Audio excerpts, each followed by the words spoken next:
وإذ بوأنا لإبراهيم مكان البيت ألا تشرك بي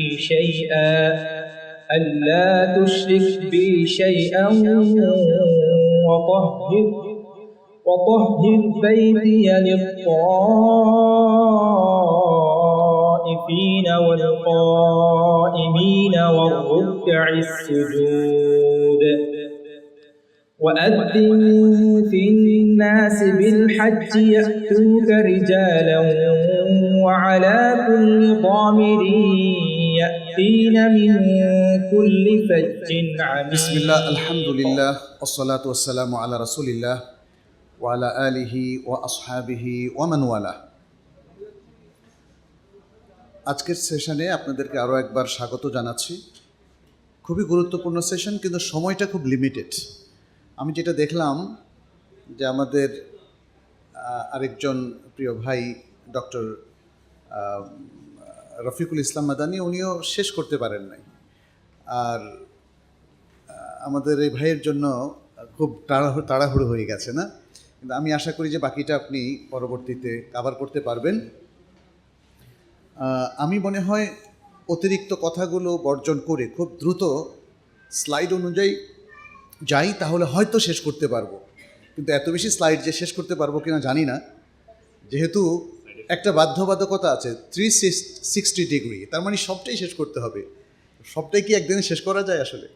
যাই হোক, আমরা শুরু করি যে আজকে যে আলোচনাগুলো এখানে আছে, হজের প্রকারভেদ, মিকাত, ইহরাম পরিচিতি, ইহরাম অবস্থায় কি করা যাবে কি করা যাবে না, ইহরামের পোশাক কিভাবে পরিধান করতে হবে এবং মেয়েদের পোশাক পুরুষদের পোশাক কেমন হবে, তাওয়াফ সারি এবং তারপরে মিনা মুজদালিফা আরাফায় অবস্থান, পাথর নিক্ষেপ, কুরবানি, চুল কাটা, তাওয়াফুল ইফাদাহ এবং হজ উমরায় অধিক সংঘটিত কিছু ভুলের কোনো শেষ নাই আসলে।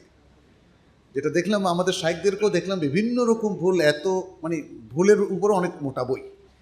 যাই হোক, ওখানে আমাদের কিছু কথা থাকবে ইনশাল্লাহ, এবং তারপরে বদলি হজটা কীভাবে করবেন এবং এরপরে প্রশ্নোত্তর সেশন ইনশাল্লাহ। হজের প্রকারভেদ, হজ 3 প্রকার, এটা আপনারা সবাই জানেন: তামাত্তু, কিরান এবং ইফরাদ। তামাত্তু, কিরান এবং ইফরাদ। তামাত্তু দিয়ে আমরা শুরু করি, যেহেতু বিখ্যাত হাদিসে জাবের ইবনে আব্দুল্লাহ সহিহ মুসলিমের মধ্যে এই হাদিসটার একটা ভার্সন আছে, একদম ফুল হজকে ডিসক্রাইব করছে। বাকি আরও বেশ কিছু রেওয়ায়তও আছে। হাদিসে জাবের ইবনে আব্দুল্লাহ আপনারা কে কে পড়েছেন একটু জানতে চাই। এখানে কিন্তু খুব কম হাত উঠেছে।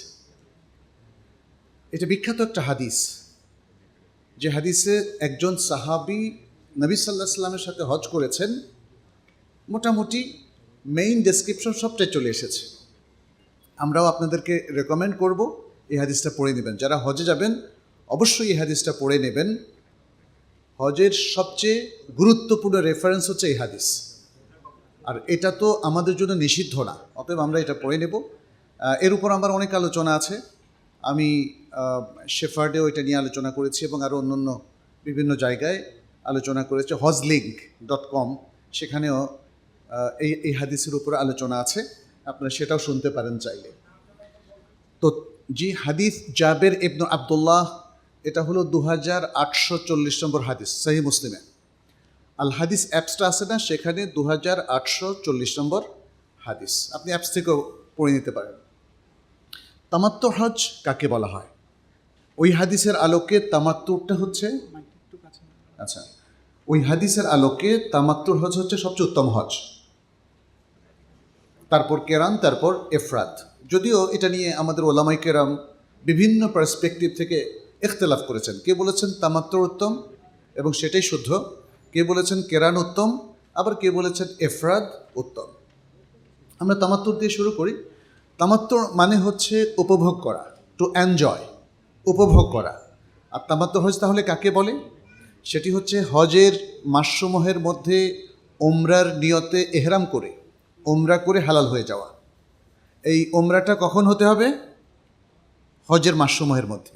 হজের মাসসমূহের মধ্যে যদি কেউ রমজানে উমরা করে তারপরে হজ করে, তাহলে এটা তামাত্তু হবে না। হজের মাসগুলোর মধ্যে, হজের মাস নিয়ে একটু পরে কথা আসবে, হজের মাসগুলোর মধ্যে ওমরার নিয়তে এহরাম করে ওমরা করে হালাল হয়ে যাওয়া, এবং তারপরে 8ই জিলহজ, যেটাকে কি বলা হয়, ইয়ৌম আত-তারবিয়া, ইয়ৌম আত-তারবিয়া, সে 8ই জিলহজ সকালে তারা আবার নতুন করে এহরাম করে যে বাড়িতে আছেন অথবা যে হোটেলে আছেন সেখান থেকে এহরাম করে তারা মিনায় চলে যাবেন।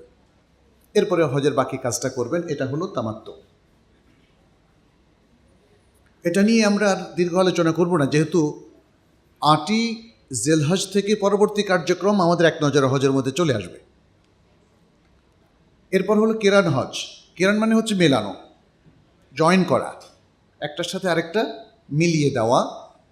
এখানে যেহেতু ওমরাকে হজের সাথে একই এহরামের মধ্যে মেলানো হচ্ছে, এই জন্য এটাকে বলা হয় কেরান। কেরান হজ হলো একটা এহরামে ওমরা এবং হজ করার নিয়তে একটা এহরাম করা, একটা এহরামের নিয়ত করা, এবং তারপরে মক্কা এসে প্রথমে তাওয়াফ এবং সাই করে পরবর্তীতে হজের যে বাকি কার্যক্রম আছে সেগুলো সমাধা করা, এহরাম থেকে হালাল না হওয়া, এহরাম থেকে হালাল না হওয়া। তামাত্তু এবং কেরান এ দুটোর জন্য কোরবানি করাটা ওয়াজিব। তামাত্তু এবং কেরান এ দুটোর জন্য কোরবানি করা ওয়াজিব। হাজি সাহেবদেরকে কোরবানি করতে হবে এ দুটো হজ যারা করবেন। আর যারা কোরবানির পশু পাবেন না, পশু না পাওয়ার অর্থ কী? তার সামর্থ্য নাই কেনার, বাজারে আছে কিন্তু তার সামর্থ্য নাই, অথবা তার সামর্থ্য আছে বাজারে নেই, অথবা কোনোটাই নেই, তার সামর্থ্যও নাই বাজারেও নাই। এই তিনটা অবস্থায় তিনি কি করবেন? তাহলে কোরবানির বদলে কি করবেন বলেন তো? সিয়াম পালন করবেন। এর মধ্যে হজের দিনগুলো তো কয়দিন? 3 দিন, এবং দেশে ফিরে আসার পরে 7 দিন, মোট 10টা সিয়াম পালন করবেন। আচ্ছা, এর আগে কি এফরাতটা গিয়েছে না? এফরাতটা হলো শুধু হজের নিয়তে এহরাম করা, হজের নিয়তে এহরামের নিয়ত করা। আপনি বাংলাদেশ থেকে যখন যাবেন একটা এহরাম করবেন এবং আপনার উদ্দেশ্য হচ্ছে হজ করা, আপনি কোনো ওমরা নিয়ত করবেন না। আচ্ছা, এখানে আরেকটা সুন্দর মাসআলা আছে যেটি হাদিসে জাবেরের আলোকে আমাদের কাছে স্পষ্ট হয়। সেটি হচ্ছে, যদি কেউ কেরান হজের নিয়ত করে তিনি এহরাম করেন এবং তিনি মক্কায় গিয়ে তওয়াফ সাই করেন, তারপরে তার জন্য হালাল হয়ে যাওয়াটা সুন্নাহ, যদি তিনি তার সাথে যাওয়ার সময় কোরবানির পশু না নিয়ে যান। এটা ক্লিয়ার কিনা আপনাদের কাছে? কোনো ব্যক্তি দেশ থেকে কেরানের নিয়তে এহরাম করে মক্কায় গেল, মক্কায় তিনি তওয়াফ সাই করলেন, এরপরে তার জন্য হালাল হয়ে যাওয়া, এটাকে ওমরা হিসাবে কনসিডার করে হালাল হয়ে যাওয়া তার জন্য সুন্নাহ, যদি তিনি তার সাথে কোরবানির পশু না নিয়ে যান। আর যারা কোরবানির পশু নিয়ে যাবেন, যেমন কেরানের নিয়ত করে যাচ্ছেন, তিনি কিন্তু তার নুসুক পরিবর্তন করতে পারবেন না। এটা হলো বিধান। কোনো ব্যক্তি যদি, যেমন মদিনা থেকে মক্কায় যাচ্ছেন হজ করার জন্য, তিনি শুরুতে যে নিয়ত করলেন ওই নিয়ত আর চেঞ্জ করতে পারবেন না যদি সাথে কোরবানির পশু থাকে। হাদিসে জাবেরের মধ্যে এর ফুল ডেসক্রিপশন আছে এবং একাধিকবার সেখানে বলা হয়েছে। এই জন্যে রাসূল সাল্লাল্লাহু আলাইহি সাল্লাম যখন মক্কায় সবাই পৌঁছল, তওয়াফ সাই করলো, এদের মধ্যে কেউ নিজেদের সাথে কোরবানির পশু নিয়ে গেছে আর অধিকাংশ নিজের সাথে কোরবানির পশু নেন নাই। তিনি বললেন, যারা তোমরা কোরবানির পশু সাথে নিয়ে আসো নাই, সবাই হালাল হয়ে যাও, সবাই হালাল হয়ে যাও। তিনি আরও বললেন, যদি আমি জানতাম যে বিধান এখন ওহির মাধ্যমে এভাবে পরিবর্তন হয়ে যাবে, কারণ তিনি তো নিজের মনের ইচ্ছে এই বিধানটা দেন নাই, যদি আমি জানতাম তাহলে আমি কোরবানির পশু আগে আনতাম না এবং আমিও তোমাদের মতো হালাল হয়ে যেতাম, কিন্তু আমি তো কোরবানির পশু এনেছি, অতএব নুসুক আর পরিবর্তন করতে পারবো না। ফলে আমার জন্য কেরানটাই ধার্য হয়ে গেছে, বাট আমি রেকমেন্ড করছি সবার জন্যে সবাই তামাত্তু করবে, ওমরা করে হালাল হয়ে যাবে। এই জন্যে যারা এফরাদের নিয়ত করে যাচ্ছেন, ওলামাই কেরাম বলেছেন তাদের জন্য উত্তম হচ্ছে এই এফরাদ হজের প্রথম এহরামটাকে ওমরার এহরামে মানে রূপান্তরিত করে ওমরা করে হালাল হয়ে যাওয়া, এবং 8ই জিলহজ আবারও হজের উদ্দেশ্যে এহরাম করা। অর্থাৎ আপনি কেরানের উদ্দেশ্যে যান অথবা ইফরাদের উদ্দেশ্যে যান, পুরো হজটাকে তামাত্তুর হজে রূপান্তরিত করা এটা উত্তম। হাদিসে জাবের খুবই স্পষ্টভাবে সেটা আমাদের সামনে উপস্থাপন করেছে। তবে তারপরেও যদি কেউ বলেন যে না আমি ইফরাদি করব, এটা জায়েজ আছে। তারপরেও কেউ যদি বলেন যে আমি কেরানি করব, সেটাও জায়েজ আছে। ইমাম আহমদ ইবনে হাম্বলের মতে ইফরাদ হজটা উত্তম, ইমাম আবু হানিফা রাহমাহুল্লাহর মতে কেরান হজটা উত্তম, আর অধিকাংশ ওলামাই কেরামের মতে তামাত্তুরটা উত্তম। তামাত্তুরটা আমাদের জন্য ফিজিবল, কেরানটা আমাদের জন্য কঠিন। 1 মাস আপনি ইহরামের মধ্যে থাকা খুব কঠিন। আমরা আর যুক্তিতর্কে যাচ্ছি না কেন কোনটা উত্তম, যেহেতু আমরা আসলটা পেয়েই গেছি। আমাদের দেশ থেকে প্রায় সকল হাজি তামাত্তুর করেন এবং সেটা যে উত্তম সেই ব্যাপারে অধিকাংশ মুহাক্কিক উলামায়ে কেরামের মতামত আছে। এটা পরিবর্তন হচ্ছে না কেন? নাইম একটু দেখো তো। ঠিক আছে, এবারে এক নজরে হজ। আমরা হজের 3টা প্রকার জানলাম, তামাত্তু, কেরান এবং ইফরাত। উমরার চ্যাপ্টারটা আমরা এখানে আলোচনা করব না, আমরা এখানে হজের চ্যাপ্টারটা আলোচনা করব যে এই খারিতা অথবা ম্যাপের মধ্যে দেখানো হয়েছে আমাদের কোন কাজগুলো কিভাবে করব। এখানে 1, 2, 3, 4 থেকে 12 নম্বর পর্যন্ত ইন্ডিকেট করা আছে। আচ্ছা, ও এখানে তো আসছে না সেটা। আচ্ছা, এখানে এই যে 1 নম্বর, এখান থেকে আপনি এহরাম করবেন। 1 নম্বর হোটেল, যেখানে আপনি থাকেন, এটা হোটেল হোক বাসা হোক যাই হোক, এখান থেকে আপনি স্টার্ট করবেন। 8 তারিখে সকালে এহরাম করে আপনি মিনার দিকে যাবেন।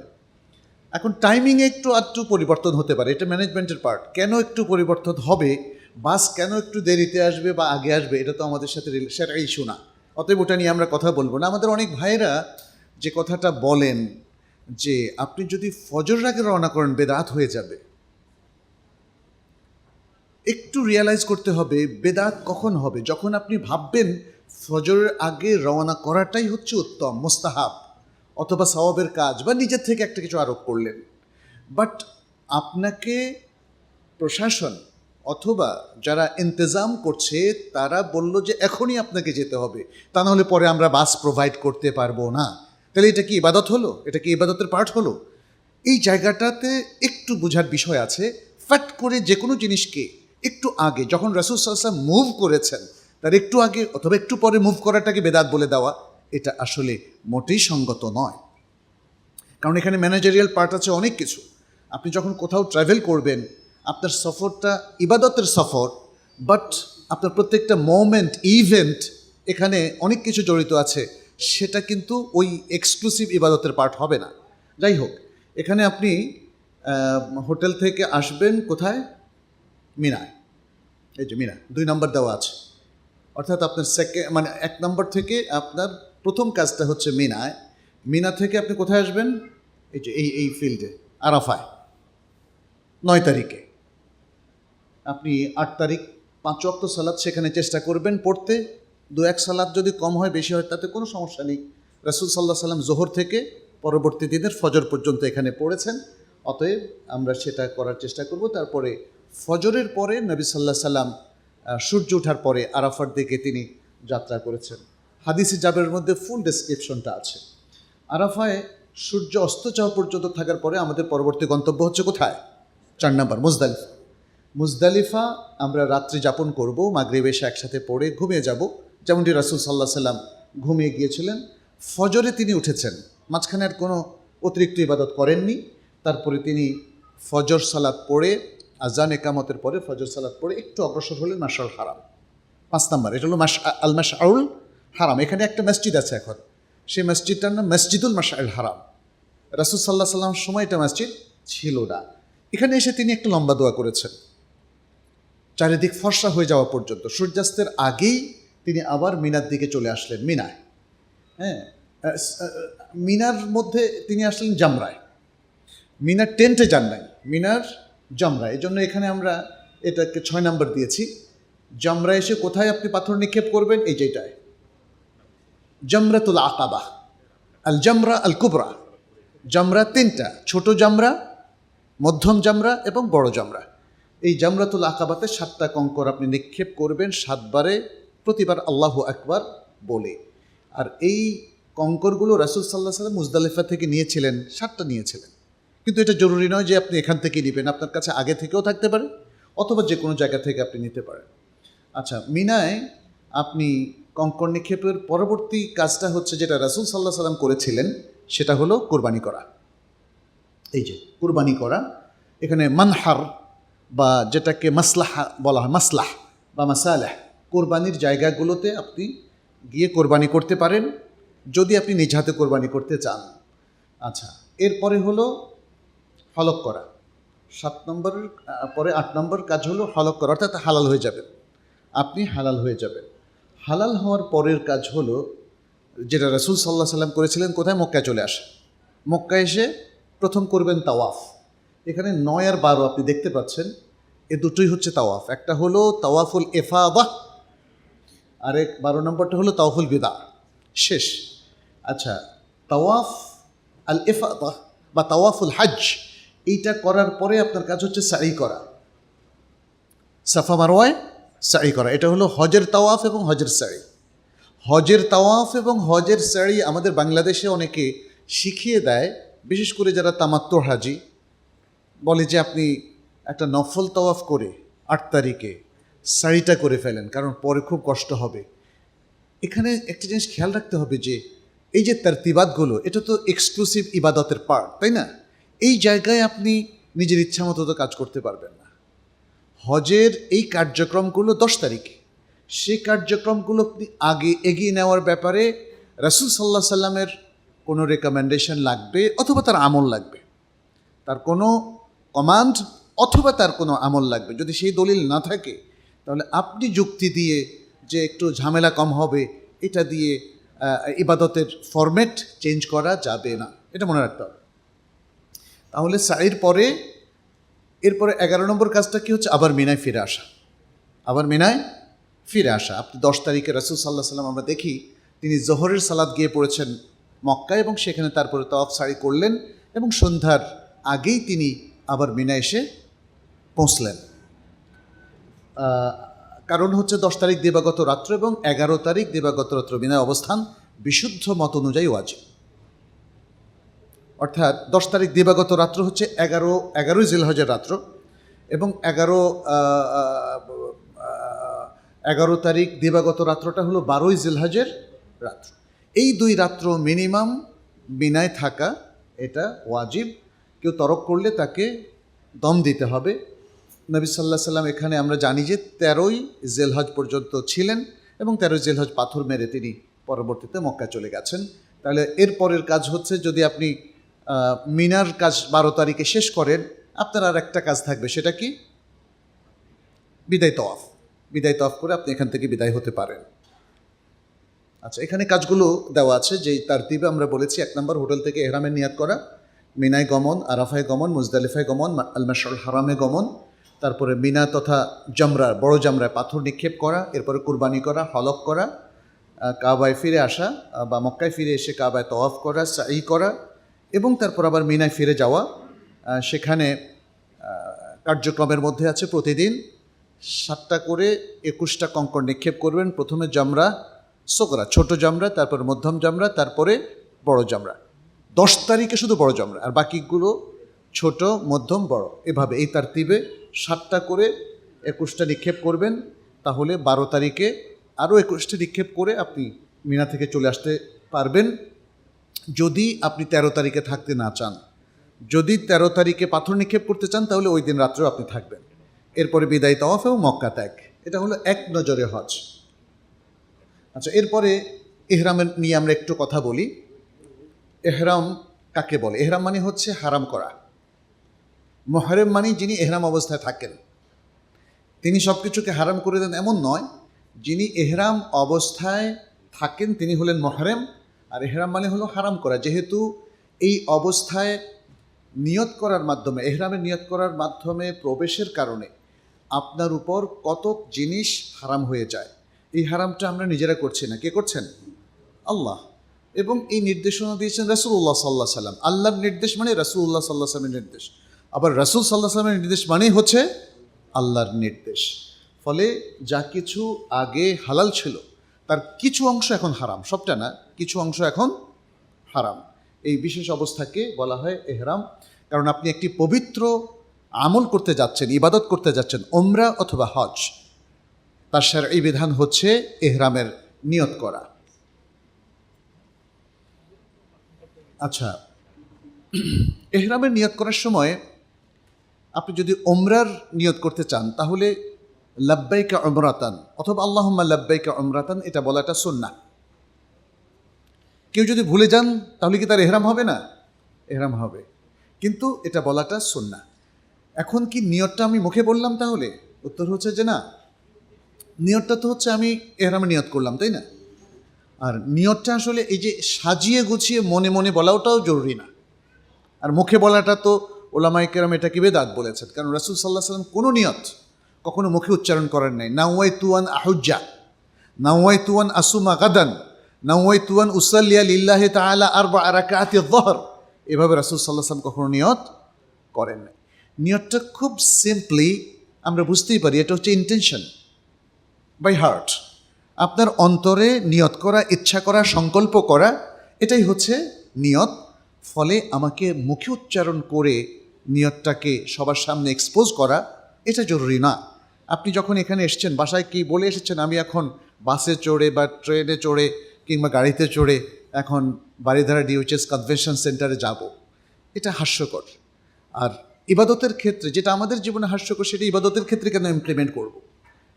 হয়তো কোনো কোনো আলেম ভেবেছেন ইবাদতের ক্ষেত্রে নিয়ত কি করে করতে হয় সাধারণ মানুষ জানে না, তাদের জন্য তারা একটা টেক্সট তৈরি করেছেন। পরবর্তীতে এটা আস্তে আস্তে একটা রিচুয়ালে পরিণত হয়েছে এবং এই রিচুয়ালে পরিণত হওয়ার কারণে এটা বেদাতে পরিণত হয়ে গেছে। কোনো একটা রিচুয়াল আমরা তৈরি করার অধিকার রাখি না। আর সকল গ্রন্থে, সকল মাযহাবের সকল গ্রন্থে বলা হয়েছে নিয়তটা হচ্ছে অন্তরের কাজ, অতএব নিয়তটা অন্তরেই করতে হবে। কিন্তু কিছু কিছু ইবাদতের নিয়তের সাথে কিছু শব্দ উচ্চারণ করাটা এটা রেকমেন্ডেড। এর মধ্যে যেমন জবেহ করার সময় আপনি কি বলবেন? বিসমিল্লাহি আল্লাহু আকবার। আর উমরার সময় বলবেন লাব্বাইকা উমরাতান। আপনার নিয়ত এবং বলা একই সময় হবে। ফলে লাব্বাইকা উমরাতান বলেই আপনি ইহরামের মধ্যে ঢুকবেন, যদি এই এহরামটা হয় উমরার এহরাম। আর যদি এটা হজের এহরাম হয় তাহলে কি বলবেন? লাব্বাইকা হাজ্জান। খুব সহজ, লাব্বাইকা হাজ্জান। আচ্ছা, এখানে যেটা আমরা বলেছি এহরাম করাটা উমরার জন্য এবং হজের জন্য কি, এর গুরুত্ব কতটুকু? ফরজ। তার মানে হচ্ছে এহরামের নিয়ত করা ছাড়া আপনার উমরাও হবে না এবং হজও হবে না, কারণ এটা রুকন। ফরজ মানে হচ্ছে এটা উমরার রুকন এবং এটা হজের রুকন। আচ্ছা, মিকাত দুই প্রকার, যেটা মিকাত জামানি এবং মিকাত মাকানি। জামান বলতে বোঝানো হচ্ছে হজের মাস বা হজের জন্য যে সময়টা আমরা এহরাম করতে পারি সেটা, এবং স্থানসূচক তো সেটা পরে আসছে। এটা কোন জায়গা থেকে এহরামে নিয়াত করব, কোন সময়টাতে এহরামে নিয়াত করব, এটা হলো মিকাত কালসূচক। আর কোন জায়গাটাতে এহরামে নিয়াত করব এটা হলো স্থানসূচক। আচ্ছা, কালসূচক মিকাতের এই ঘোষণাটা আমরা কোরআনেও পাই, হাদিসেও পাই। আল হাজ্জু আশহুরুম মা'লুমাত ফামান ফারাদা ফিহিন্নাল হাজ্জ ফালা রাফাথা ওয়ালা ফুসুকা ওয়ালা জিদালা ফিল হজ। হজ নির্দিষ্ট কয়েকটা মাস মাত্র, যারা এই মাসগুলোতে হজের নিয়ত করবেন তারা কোনো ঝগড়া বিবাদ এবং কোনো পাপ কাজ কিংবা অশ্লীল কোনো কথা কাজে তারা লিপ্ত হবেন না। এটা আল্লাহর পক্ষ থেকে নির্দেশ। আল্লাহ তাআলা নানাভাবে নির্দেশ করেন, এটাও একটা উসলুব। ফালা রাফাথা ওয়ালা ফুসুকা ওয়ালা জিদাল, এগুলো চলবে না, তাই না? মানে এগুলো করবেন না, এই নির্দেশটা এখানে বলা হয়েছে। আল হাজ্জু আশহুরুম মা'লুমাত, এখানে নির্দিষ্ট কয়েকটা মাস বলা হয়েছে, কিন্তু কোন কোন মাস এটা কিন্তু আল্লাহ তাআলা বলেন নাই। হাদিসের মধ্যেও দেখা যাচ্ছে বেশ কিছু হাদিস আছে এভাবে বলছে আশহুরুম মা'লুমাত। তবে আমরা কিছু কিছু বর্ণনায় পাই, যেমন আব্দুল্লাহ ইবনে ওমর রাদিয়াল্লাহু তাআলা আনহুমা থেকে এই বর্ণনাগুলো ইমাম তাবারি নিয়ে এসেছেন, ইবনে কাসির নিয়ে এসেছেন, যেখানে আব্দুল্লাহ ইবনে ওমর রাদিয়াল্লাহু তাআলা আনহু থেকে একটা হাদিস বর্ণনা করা হয়েছে। তিনি বলছেন আশহুরুল হজ হিয়া শাওয়াল, যুল কায়দা ওয়া আশারা মিন যিল হিজ্জাহ। হজের মাসগুলো হচ্ছে শাওয়াল, যুলকাদ এবং জিলহজ মাসের প্রথম 10 দিন। সে আলোকে উলামায়ে কেরামের একদল এভাবেই বলেছেন যে 2 মাস 10 দিন এটা হলো আশরুল হজ। আর ইমাম মালিক সহ আরও অনেক উলামায়ে কেরাম বলেছেন যে না, আশরুল হজ হলো 3 মাস, শাওয়াল, যুলকাদ এবং যুলহজ, এই পুরো 3 মাস। অর্থাৎ তারা বলতে চাচ্ছেন জিলহজ মাসের শেষ পর্যন্ত এটা আশরুল হজ। যাই হোক, এই ডিবেটটা খুব জরুরি না আমাদের জন্য। আসলে যাই বলেন না কেন, হজ কিন্তু ওই 10 তারিখের মধ্যে শেষ হয়ে যায়। আপনি ইয়াউমে আরাফাকে পরে নেওয়ার কোনো সুযোগ নাই। হ্যাঁ, আপনি তাওয়াফগুলো একটু পরে করতে পারবেন, সাইটা একটু পরে করতে পারবেন। যারা বলছেন যে 10 তারিখে শেষ হয়ে যায়, তারা আইয়ামুত তাশরিকের মধ্যে এগুলো শেষ করতে বলেন। যদিও বিশুদ্ধ হচ্ছে আপনি তাওয়াফ মাসের শেষ পর্যন্ত করতে পারবেন, হজের তাওয়াফটা। ফলে যারা বলছেন যে জিলহজ মাস পুরোটা হজের মাস, সেটাও কিন্তু ভ্যালিড। যদিও শেখ বিন বাজ রাহমাহুল্লাহ, ইবনে তাইমিয়া রাহমাহুল্লাহ, সৌদি আরবের স্থায়ী ফতোয়া কমিটি, তারা সবাই বলছেন হজের মাস হচ্ছে 2 মাস 10 দিন, আব্দুল্লাহ ইবনে ওমর রাদিয়াল্লাহু তাআলা আনহুমার এই কথার আলোকে। কিন্তু তাওয়াফটা একটু পরেও করা যায়, এটার সাথে এই ফতোয়ার কোনো কন্ট্রাডিকশন আসলে নাই। ফলে আমরা যুক্তিতর্কতে না গিয়ে আপাতত এতটুকুই আমরা বুঝ। আর এরপরে আমরা চলে যাই স্থানসূচক যে মিকাত। আচ্ছা, এখানে কালসূচক মিকাতটা এটা শুধু হজের ক্ষেত্রে প্রযোজ্য, এটা উমরার ক্ষেত্রে প্রযোজ্য না। উমরা সারা বছর যে কোনো সময় করা যায়। ইভেন কেউ যদি 8 তারিখে মক্কা এসে পৌঁছে তিনি তামাত্র করতে চান, তাহলে তিনি প্রথমে উমরা করে হালাল হয়ে যাবেন এবং 2-4 ঘন্টা পরে বা 1 ঘন্টা পরে আবার, এখানে টাইমটা কোনো ফ্যাক্টর না। কিন্তু আমি 1 ঘন্টা পরে বলছি বলে ধরে নেবেন না যে 1 ঘন্টাই হতে হবে, নো, আরও কম সময়ও আপনি জাস্ট উমরা করে আপনি একটু যতটুকু সময় আপনার লাগে, এরপরে আপনি আবার নতুন করে ইহরাম করে মিনায় চলে যেতে পারবেন। তার মানে হচ্ছে হজের মাসগুলোতে এবং হজের দিনগুলোতেও উমরা করাটা জায়েজ আছে। স্থানসূচক মিকাত, এখানে 5টা স্থান আমরা হাদিস অনুযায়ী জানি। এই 5টা হলো যুল হুলাইফা, এটা মদিনার মিকাত, আল জুহফা, যাতুল ইরক, কারনুল মানাজিল এবং ইয়ালামলাম। এগুলো কোন দিক থেকে আসা লোকদের জন্য সেটি রাসূল সাল্লাল্লাহু আলাইহি সাল্লাম একটা হাদিসে স্পষ্ট করে দিয়েছেন, সহিহ বুখারীর হাদিসে। তিনি বলছেন আন্না নবী, এটাকে আব্বাস রাদিয়াল্লাহু তাআলা বলছেন, আন্না নবী সাল্লাল্লাহু আলাইহি সাল্লাম ওয়াক্কাত লি আহলিল মদিনাতি যাল হুলাইফা। আমি অর্থটা বলে দিয়েছি। নবী সাল্লাল্লাহু আলাইহি সাল্লাম মদিনাবাসীদের জন্য মিকাত নির্ধারণ করেছেন দুল হুলাইফা, এটাকে আবিয়ারে আলিয়া বলা হয়, আবিয়ারে আলী। আর সিরিয়াবাসীদের জন্য হলো আল জুহফা, ইয়ামানবাসীদের জন্য ইয়ালামলাম, নজদবাসীদের জন্য কার্ন বা কার্নুল মানাজিল। এই স্থানসমূহ হজ এবং উমরার নিয়তকারী সে স্থানের অধিকারী এবং সে সীমারেখা দিয়ে যারা অতিক্রম করে আসবে বা আগমন করবে, তাদের জন্য এটা হলো এহরাম বাঁধার স্থান বা মিকাত, মিকাতুল এহরাম। আর যে মিকাতের ভিতরের অধিবাসী, সে তার নিজ বাড়ি হতেই এহরাম এর নিয়ত করবে। এহরামে নিয়ত করল যেমন জুহফার ভিতরে, কারনুল মানাজিলের ভিতরে, অথবা জুল হুলাইফার থেকে ভেতরে মক্কার দিকে আসার পথে, তাহলে তার আবার জুল হুলাইফা যেতে হবে না। সে তার নিজের বাড়ি থেকে যে কোনো জায়গা থেকে সে এহরাম করতে পারবে, হজের জন্য এবং উমরার জন্য, দুটোর জন্যই। আচ্ছা, আমাদের বাংলাদেশিদের জন্য এখন কোনটা মিকাত কে বলতে পারবেন দেখি? কারনুল মানাজিল। কারনুল মানাজিল এটাকে আমভাবে জেনারেলাইজ করবো আমরা। কারনুল মানাজিল যারা বিমানে জেদ্দায় নামে তাদের জন্য হলো কারনুল মানাজিল, কারণ বিমানটা তো ঠিক রিয়াদ যে দিক, ওই দিক থেকেই জেদ্দায় আগমন করে। নজদবাসী, ইরাকবাসী, ইয়াম্বুর থেকে যারা আসছে, এদের সবার জন্য হলো কারনুল মানাজিল, কারনুল মানাজিল। আর এহরামের ক্ষেত্রে আরেকটা বিধান আছে, সেটা হচ্ছে যেমন ঠিক এক্স্যাক্টলি কারনুল মানাজিল, বাট যদি আরও 10 কিলোমিটার থেকে কেউ আসেন, তাহলে কি তাকে কারনুল মানাজিলে আসতে হবে নাকি ওই বরাবর নিয়ত করলেও চলবে? ওলামায়ে কেরাম বলেছেন ওই বরাবর নিয়ত করলে চলবে।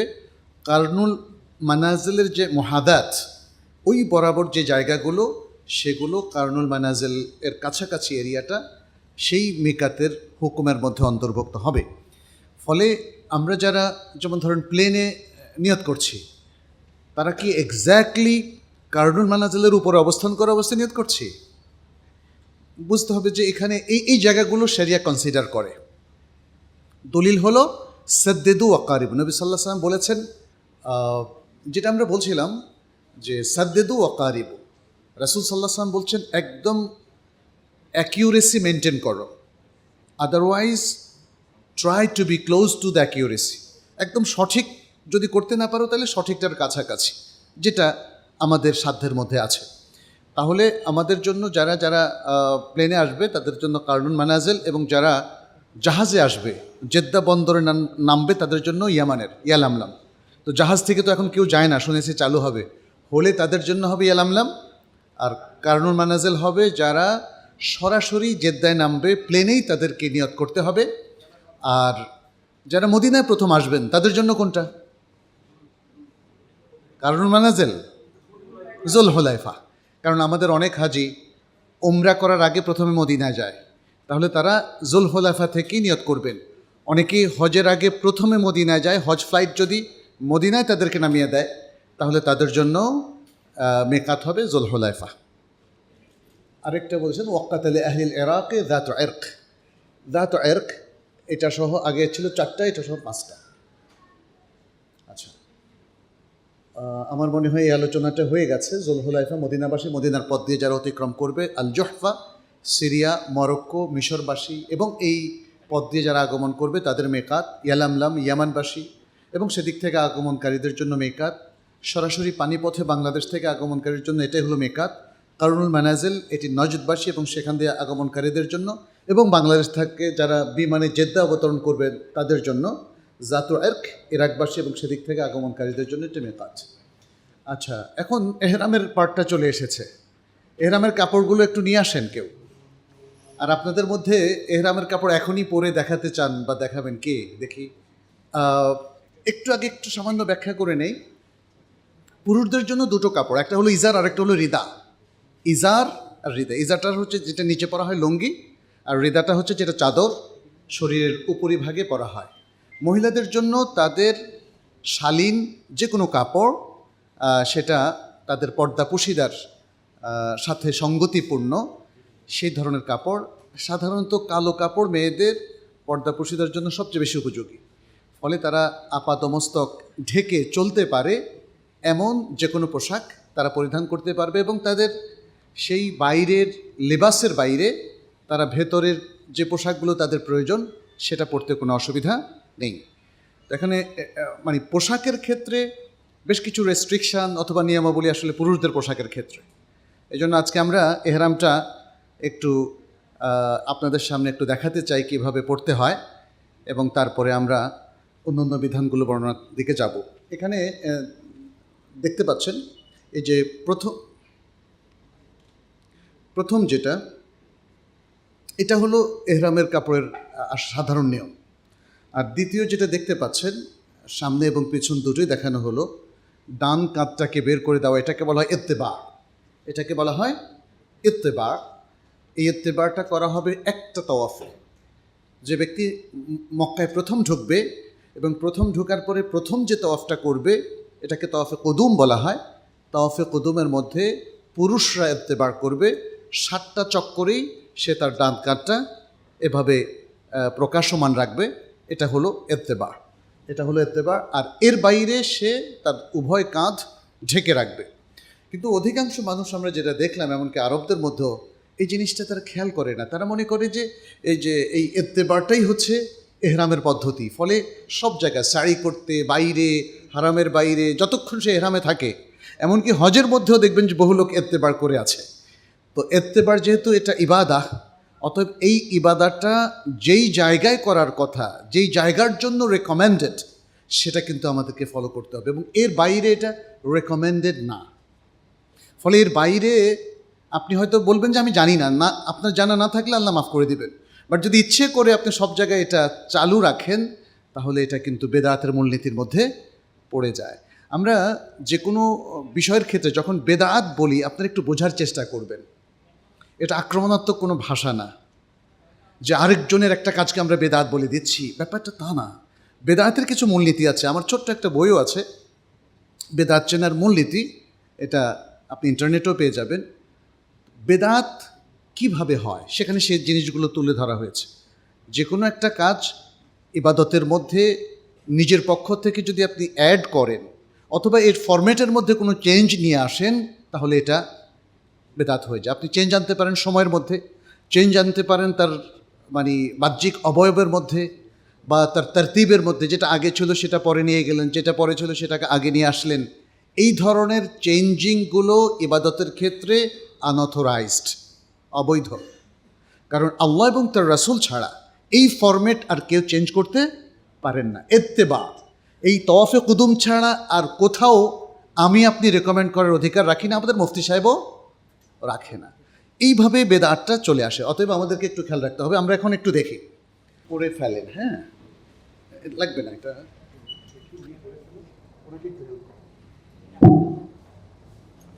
এটা নিয়ম হচ্ছে এইভাবে একটু পাটা ফাঁক করেন, কিন্তু পাটা একটু ফাঁক করে যদি এটা করেন তাহলে নিচের দিক থেকে এটা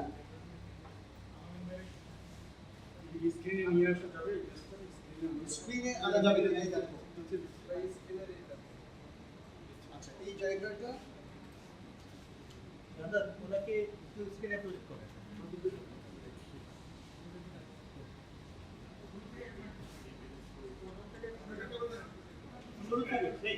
জি, শুরু থেকে আবার দেখতে পাচ্ছি, মানে স্ক্রিন আসছে তো সবচেয়ে ভালো হয় আপনি যদি ইয়ে করে দেখেন। না না, এই যে আমরা এই যে এখান থেকে আমরা শুরু করলাম, হ্যাঁ এই পার্টটা একটু পেছন থেকে যদি দেওয়া হয় এবং নিচের পা দুটো একটু একটু ফাঁক করে দাঁড়ান, হ্যাঁ আচ্ছা এই জায়গায় যেটা বেটার, আমাদের এক্সপেরিয়েন্স থেকে বলছি, এটা শরিয়াতের বিষয়টা। আগে আপনি এটাকে একটু ফোল্ড করে নেবেন, তাহলে শক্ত হয়ে থাকবে, এবং তারপরে একটা বেল্ট করবেন। এই বেল্টটার মধ্যে কিছু সেলাই থাকে, এই সেলাইটা সমস্যা না, এটা কিন্তু আপনার এহরামের পার্ট না। এটা হচ্ছে কয়েকটা জিনিস আপনি আপনার জরুরি জিনিসগুলো কোথায় রাখবেন, সেই জন্য এরকম একটা, এটা যে কোনো ধরনের হতে পারে। অনেকে এই বেল্টটা সেলাই ছাড়াও চেষ্টা করে থাকেন।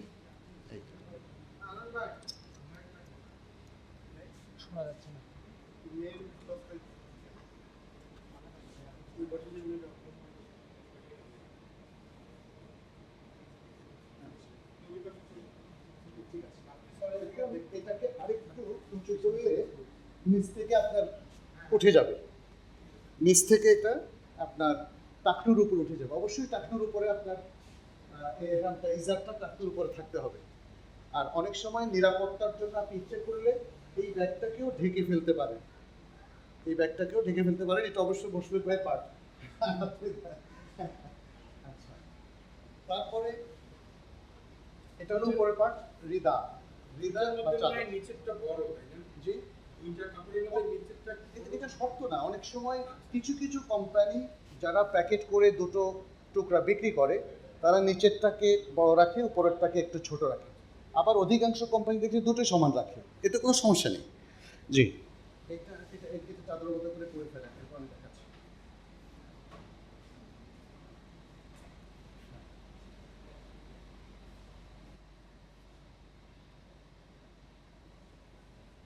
এটা এইভাবে আপনি করবেন, এরপর আপনার হাত খোলা থাকবে, হ্যাঁ ব্যাস। এটা হলো স্বাভাবিকভাবে পড়ার। প্রত্যেকে তার নিজের মতো করে পড়বেন। এখানে শরিয়া এমন কোনো রেস্ট্রিকশন দেয় নাই যে ভাঁজটা এরকম হতে হবে, ওরকম হতে হবে, এতটুকু এই পরিমাণ এত সেন্টিমিটার খোলা থাকবে, এমন কিছু নেই। খুব স্বাভাবিকভাবে এটাই হলো আমাদের এহরামের পদ্ধতি। তবে ইত্তেবাটা কিভাবে করবেন?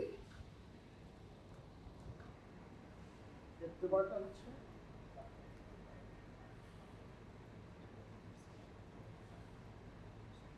এটা হলো ওনার ডান হাত, এই ডান হাতটা খোলা রাখতে হবে, এবং এটা করবেন যখন তিনি তওয়াফে কুদুমের জন্য তওয়াফ শুরু করার আগে প্রস্তুতি নেবেন।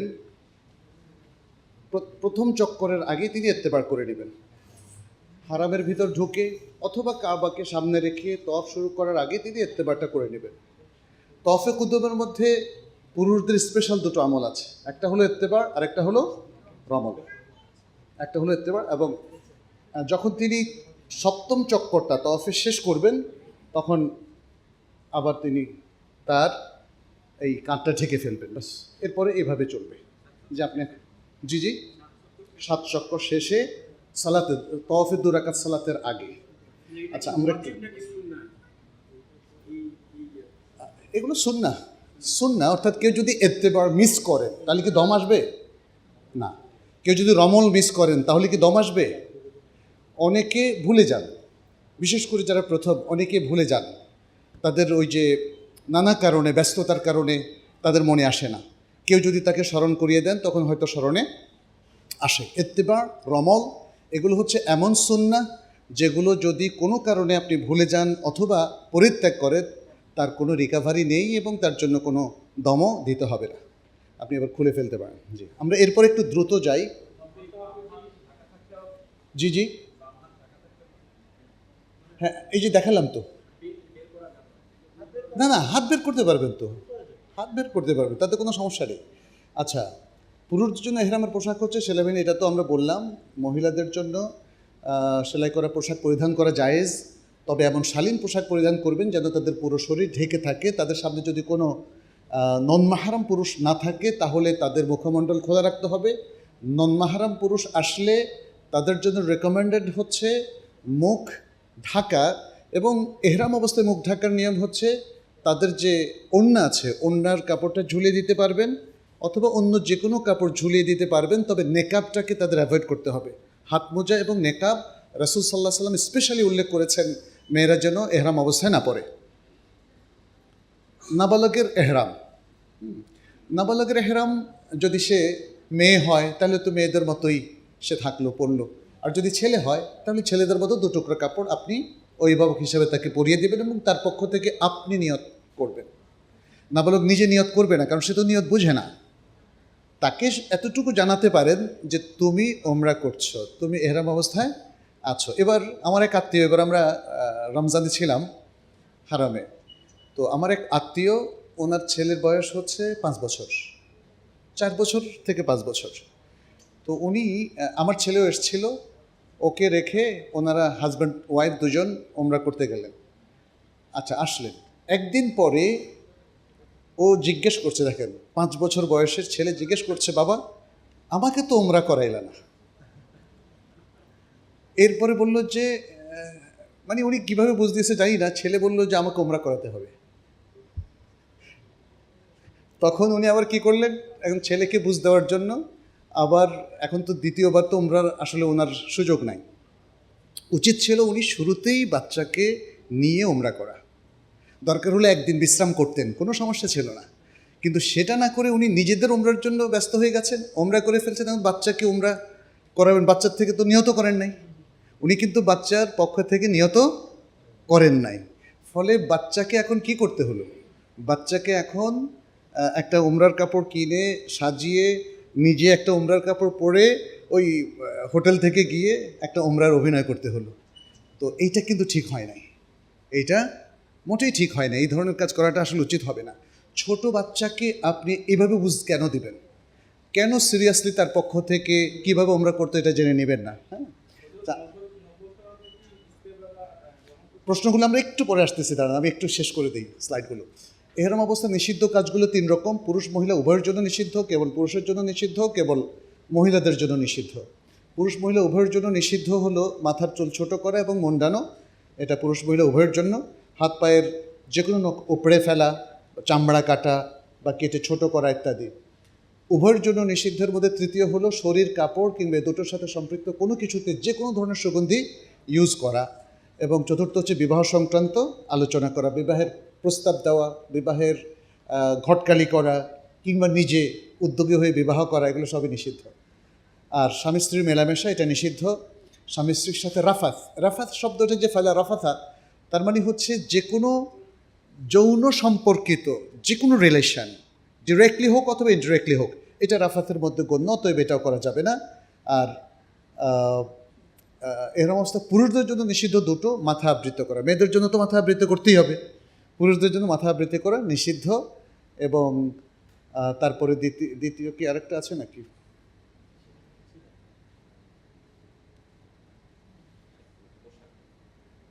মাথা আবৃত্ত করে, এখানে নাম্বারিং হলে ভালো হতো। দ্বিতীয় হচ্ছে পোশাক, তাই না?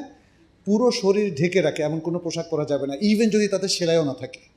সেলাইবিহীন কাপড় পরিধান করতে হবে বা চাদর। এর মানে এই না যে চাদর দিয়ে যদি কেউ হাতা বানিয়ে ফেলে কিন্তু কোনো সেলাই নাই, তাহলে ওটা সেলাই করা কাপড়ের হুকুমের মধ্যে যাবে, অতএব সেটা করা যাবে না। মেয়েদের জন্য নিষিদ্ধ হাত মোজা ব্যবহার করা এবং নিকাব পরিধান করা। আমরা দলিল সহ উল্লেখ করেছি, আমাদের বইতেও আছে। এখানে প্রসঙ্গক্রমে আরেকটা কথা একটু বলে নেই, আমাদের এই বইয়ের উপরে পুরো একটা ওয়েবসাইট আমরা করেছি, আমার হজ, এবং তার একটা অ্যাপসও আছে, ছোট্ট অ্যাপস। সেটা অ্যান্ড্রয়েড ফোনে আপনারা প্লে স্টোর থেকে নামিয়ে নিতে পারেন। আমাদের বইয়ের হুবহু বর্ণনাগুলো সেখানে আছে ইত্যাদি। আচ্ছা, এহরাম অবস্থায় জায়েজ কাজগুলো, এগুলো অসংখ্য, এটা আমি আর এখানে আলোচনা করছি না। জায়েজ কাজ অনেকগুলো, অর্থাৎ হারাম নয়, মানে হালাল যেগুলোকে হারাম করা হয়েছে সেগুলো তো আমরা বললাম, তাই না? আবার যে কাজগুলো সাধারণ অবস্থায় হালাল, তাহলে এই ধরনের বাকি কাজগুলো করতে পারবে। ব্যবসা করা, মেসওয়াক করা, তারপরে চশমা, ঘড়ি, আংটি ইত্যাদি পরা ইত্যাদি, আর ঘরের আসবাবপত্র ব্যবহার করা, হোটেলের আসবাবপত্র ব্যবহার করা, যে কোনো হালাল খাবার খাওয়া ইত্যাদি, এগুলো সব জায়েজ। তাওয়াফ কিভাবে করবেন? তাওয়াফ নিয়ে তো আমরা কথা বলেছি। আপনি রুকনে ইয়ামানি, রুকনুল হাজার আসওয়াদ থেকে শুরু করবেন। শুরুতে বিসমিল্লাহ পড়তে পারবেন, শুরুতে বিসমিল্লাহ, তারপরে আল্লাহু আকবার। আপনি হয় চুমু খাবেন, না হাত দিয়ে স্পর্শ করে হাতে চুমু খাবেন, আর তা না হলে দূর থেকে এক হাতে ইশারা করলে চলবে, ডান হাতে ইশারা করবেন। শুরু হলো। কোনো স্পেশাল দোয়া নেই, একটা দোয়া ছাড়া রুকনে ইয়ামানি এবং হাজার আসওয়াদের মাঝখানে রব্বানা আতিনা ফিদ দুনিয়া হাসানা ওয়া ফিল আখিরাতি হাসানা ওয়া কিনা আযাবান নার। এইটা আপনি যতবার ইচ্ছা পড়তে পারবেন রুকনুল হাজার আসওয়াদে আসা পর্যন্ত। এভাবে 7 চক্কর আপনি শেষ করবেন। এর মধ্যে আপনি ইচ্ছে করলে কোরআনের সূরা পড়তে পারবেন, দোয়া করতে পারবেন, বাংলায় দোয়া করতে পারবেন, আরবি দোয়া করতে পারবেন। তবে প্রথম চক্করের দোয়া, দ্বিতীয় চক্কর বা সপ্তম চক্করের কোনো স্পেশাল দোয়া নাই। আচ্ছা, এখানে আমার মনে হয় সব বলে দিয়েছি আমি। এই দোয়াটা পড়া যাবে, আল্লাহুম্মা ঈমানাম বিকা ওয়া তাসদীকাম বিকিতাবিকা ওয়া ওয়াফাআন বিআহদিকা ওয়া ইত্তিবাআন লিসুন্নতি নাবিয়িকা মুহাম্মাদিন সাল্লাল্লাহু আলাইহি ওয়াসাল্লাম। আচ্ছা, এখানে কিছু বর্ণনা আছে। সময় তো যেভাবে আমাদেরকে প্রেশার ক্রিয়েট করতেছে, তাতে মনে হচ্ছে দ্রুতই যেতে হবে। আচ্ছা, এখানে রমল ইত্তিবায়ের কথা আমরা ইতিমধ্যে বলে দিয়েছি আপনাদেরকে। রমল করবে কারা? পুরুষ না মহিলা? পুরুষ। একটু এভাবে মানে বীর দর্পে হাঁটা, এখন ভিড়ের মধ্যে যতটুকু সম্ভব। আর মেয়েরা সাধারণভাবে হাঁটবে। রমল কয় চক্কর? 3 চক্কর। আর ইত্তিবা 7 চক্কর। জি। আচ্ছা, এরপরে রুকনে ইয়ামানিকে আপনি স্পর্শ করতে পারবেন এক হাতে, ডান হাতে, 2 হাতে না। কিন্তু কোনো কারণে 2 হাতে যদি কেউ স্পর্শ করে ফেলেন সেটা নিষিদ্ধ না, কিন্তু এখানে নিয়ম হচ্ছে এক হাতে স্পর্শ করা। আর যদি স্পর্শ করতে না পারেন তাহলে কি চুমু খাবেন অথবা ইশারা করবেন? না, চুমু খাওয়া যাবে না, ইশারাও করা যাবে না। আচ্ছা, তাওয়াফ শেষে আপনি 2 রাকাত সালাত পড়বেন মাকাম ইব্রাহিমের পেছনে অথবা অন্য যে কোনো জায়গায়। তারপর যদি সম্ভব হয় আপনি অন্য হাদিস থেকে আমরা পাই, হাদিসে জাবেরের মধ্যে সম্ভবত এটা আসে নাই, আপনি জমজমের পানি পান করবেন। রাসূল সাল্লাল্লাহু আলাইহি সাল্লাম এরপরে আবার মুলতাজিমের কাছে এসে তারপরে তিনি সাফা পাহাড়ের দিকে গিয়েছেন। তাওয়াফের 2 রাকাতের মধ্যে প্রথম রাকাতে সূরাতুল কাফিরুন, দ্বিতীয় রাকাতে সূরাতুল ইখলাস, সূরাতুল ফাতিহার পরে আপনি পড়বেন। এরপর হলো সাই। সাইটা এখানে দেখানো হয়েছে সফা এবং মারওয়া। সফা থেকে মারওয়া একটা সারি, মারওয়া থেকে সফা আরেকটা সারি। তাহলে এক পাহাড় থেকে আরেক পাহাড় 7 বার যদি আপনি আসা যাওয়া করেন তাহলে আপনার 7টা সারি হয়ে গেল। অনেকে মনে করেন যে সফা থেকে মারওয়া গিয়ে আবার সফাতে আসলে একটা, 14টা সারি করার পরে তারা মনে করেন 7টা সারি হয়েছে। এতে কিন্তু আমাদের সাথে অনেকবার বিভিন্ন হাজি সাহেবকে আমরা এটা দেখলাম। এর কারণ হচ্ছে যে ওই যে সব কিছু ভালো করে আগে খোলাসা করে না, জানে না, আন্দাজে ভেবে নেয়, সে অনুযায়ী আমল করে। আচ্ছা, আপনি কতটুকু আয়াত পড়বেন যখন সাফা পাহাড়ে প্রথম উঠবেন? ইন্না সাফা ওয়াল মারওয়াতা মিন শাআইরিল্লাহ। রাসূল সাল্লাল্লাহু আলাইহি ওয়াসাল্লাম এতটুকু পড়েছেন। এরপরে বলেছেন আবদাউ বিমা বাদা আল্লাহু বিহি, আমি সেটা দিয়ে শুরু করছি যেটা দিয়ে আল্লাহ শুরু করেছেন। আল্লাহ কোনটা দিয়ে শুরু করেছেন? সফা দিয়ে। এই অনেকে পুরো আয়াতটা পড়ে ফেলে, এখানে ভুলে যদি কেউ পড়ে ফেলে সমস্যা নাই, কিন্তু কেউ যদি মনে করে পুরোটাই পড়ে ফেলাটা উত্তম, নিজের পক্ষ থেকে অ্যাড করে নেয়, তাহলে এটা ঠিক হবে না, এটা জায়েজ হবে না। আপনি এই জন্য আমরা বলছি, আমাদের মুশফিক ভাই বারবার বলতেছিলেন যে ইত্তিবাউস সুন্নাহ, এটা খুবই গুরুত্বপূর্ণ একটা পয়েন্ট হজের ক্ষেত্রে এবং সকল ইবাদতের ক্ষেত্রে। ইত্তিবাউস সুন্নাহ, সুন্নার লিমিটটা ক্রস করবেন না, সুন্নার ইনস্ট্রাকশনটাকে অ্যাভেল করার চেষ্টা করবেন, সুন্নাটা ফলো করার চেষ্টা করবেন, তাহলে আপনার হজটা হজ্জে মাবরুর হবে, আপনার সালাতটা সালাতে মাকবুলা হবে, আপনার সাদাকাটা গ্রহণযোগ্য হবে, যদি আপনি সুন্নাকে অনুসরণ করে এই আমলগুলো করতে পারেন। আচ্ছা, এখানে খুব সংক্ষেপে আরেকটু বলি, সফায় উঠে আপনি কেবলার দিকে ফিরবেন, আপনি ইশারাও করতে পারেন আল্লাহু আকবার আল্লাহু আকবার আল্লাহু আকবার 3 বার, তারপরে লা ইলাহা ইল্লাল্লাহু ওয়াহদাহু লা শারীকা লাহ লাহুল মুলকু ওয়া লাহুল হামদ ওয়া হুয়া আলা কুল্লি শাইইন কাদির। তারপরে আরেকটা এখানে দেওয়া আছে, লা ইলাহা ইল্লাল্লাহু ওয়াহদাহু আনজাযা ওয়া'দাহু ওয়া নাসারা 'আবদাহু ওয়া হাযামাল আহজাবা ওয়াহদাহু। খুব সুন্দর অর্থ এগুলোর। এগুলো আসলে কালিমাতুত তাওহীদ, সবগুলোই তাওহীদের সুন্দর বক্তব্য পেশ করছে। প্রত্যেকবার সফাতে আপনি এটা 3 বার করে পড়বেন, মারওয়াতে গিয়েও 3 বার করে পড়বেন। কিন্তু যদি আপনার মিস হয়, আপনার সাই কি বাতিল হবে না? এগুলো মুস্তাহাব, সুন্দর। আর পুরো হজ জুড়ে কিন্তু আমরা তাওহীদের মূল মন্ত্রটা ধারণ করছি। প্রত্যেকটা জায়গায় হয় আপনি আল্লাহু আকবার বলবেন, না হলে লা ইলাহা ইল্লাল্লাহু ওয়াহদাহু এটা পড়বেন, লা ইলাহা ইল্লাল্লাহু ওয়াহদাহু আনজাযা ওয়া'দা, এইভাবে প্রত্যেকটা জায়গায় তাওহীদ হচ্ছে আসলে হজের মূল মন্ত্র। আমাদের মুসলিমদের সবচেয়ে বড় সমস্যা হচ্ছে এই তাওহীদ বিষয়ক জ্ঞান, তাওহীদ চর্চার ক্ষেত্রে। আপনি দেখেন লাব্বাইকার ক্ষেত্রেও কিন্তু একই কথা, লাব্বাইক আল্লাহুম্মা লাব্বাইক লাব্বাইক লা শারীকা লাকা লাব্বাইক ইন্নাল হামদা ওয়ান নি'মাতা লাকা ওয়াল মুলক লা শারীকা লাক। এটাকে হাদিসে জাবেরের মধ্যে বলা হয়েছে আহাল্লা রাসূলুল্লাহ সাল্লাল্লাহু আলাইহি সাল্লাম বিত তাওহীদ, তালবিয়াকে তাওহীদ বলা হয়েছে, এবং তালবিয়াকে বলা হয়েছে হজের মূল স্লোগান অথবা হজের মূল মটো, মূল স্লোগান। অতএব এই তালবিয়াকে ধারণ করা, এর পেছনের মূল মোটিভটা হচ্ছে তাওহীদকে ধারণ করা, এবং প্রত্যেকটা জায়গায় আপনি সেটা দেখবেন, পাথর নিক্ষেপের সময় আল্লাহু আকবার, এটাও তাওহীদের কথা। তো অতএব এই জিনিসটা আমাদেরকে জাস্ট মাথায় রাখতে হবে যে তাওহীদকে বোঝা, তাওহীদকে ধারণ করা, তাওহীদের নলেজ অর্জন করা, তাওহীদ ভিত্তিক জীবনযাপন করা আপনার হজের এই মূল প্রোগ্রামের মধ্যে, সেই চর্চাটাই আমাদেরকে অব্যাহত রাখতে হবে। আচ্ছা, এরপরে আপনি দোয়া করবেন, এগুলো 3 বার পড়ার পরে দোয়া করবেন। দোয়াটা আপনার মনের মাধুরী মিশিয়ে করতে পারেন, একটু লম্বা দোয়াও করতে পারেন।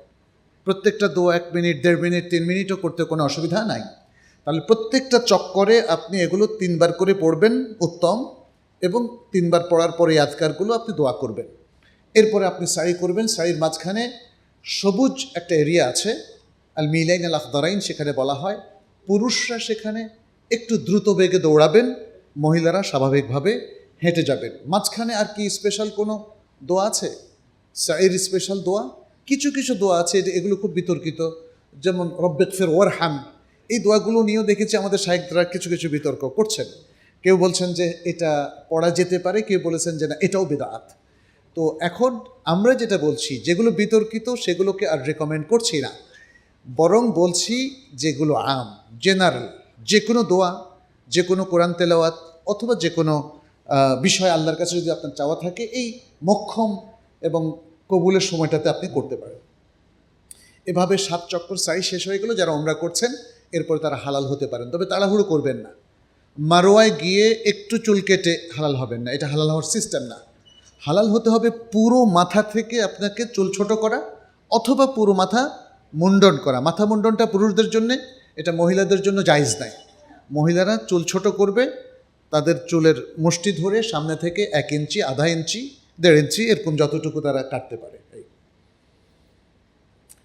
মিনার চিত্র, আমরা খুব দ্রুত যাচ্ছি, সময়ের সাথে পাল্লা দেওয়া যাচ্ছে না। মিনার আমলগুলো কি সেটা এখানে আমরা বলেছি। মিনার আসলে স্পেশাল কোনো আমল নেই, ওখানে আপনি আল্লাহকে স্মরণ করবেন।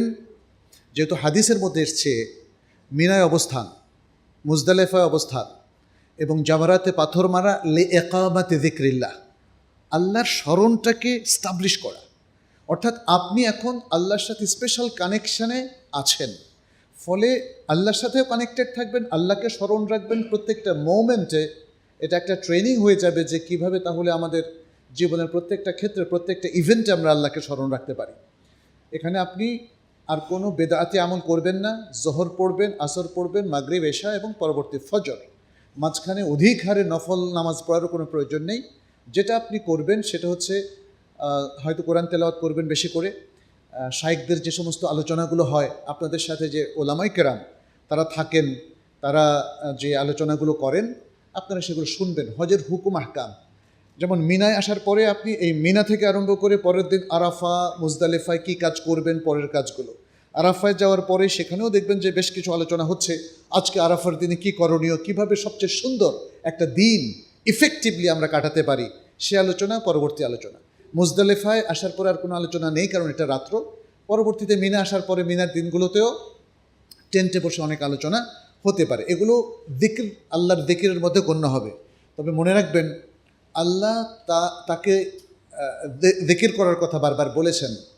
এর মানে এই নয় যে আপনি বেদাতি কোনো দিকির করবেন। আল্লাহ আল্লাহ দিকির অথবা ইল্লাল্লাহ দিকির এগুলো কিন্তু একদম অ্যাভয়েড করতে হবে।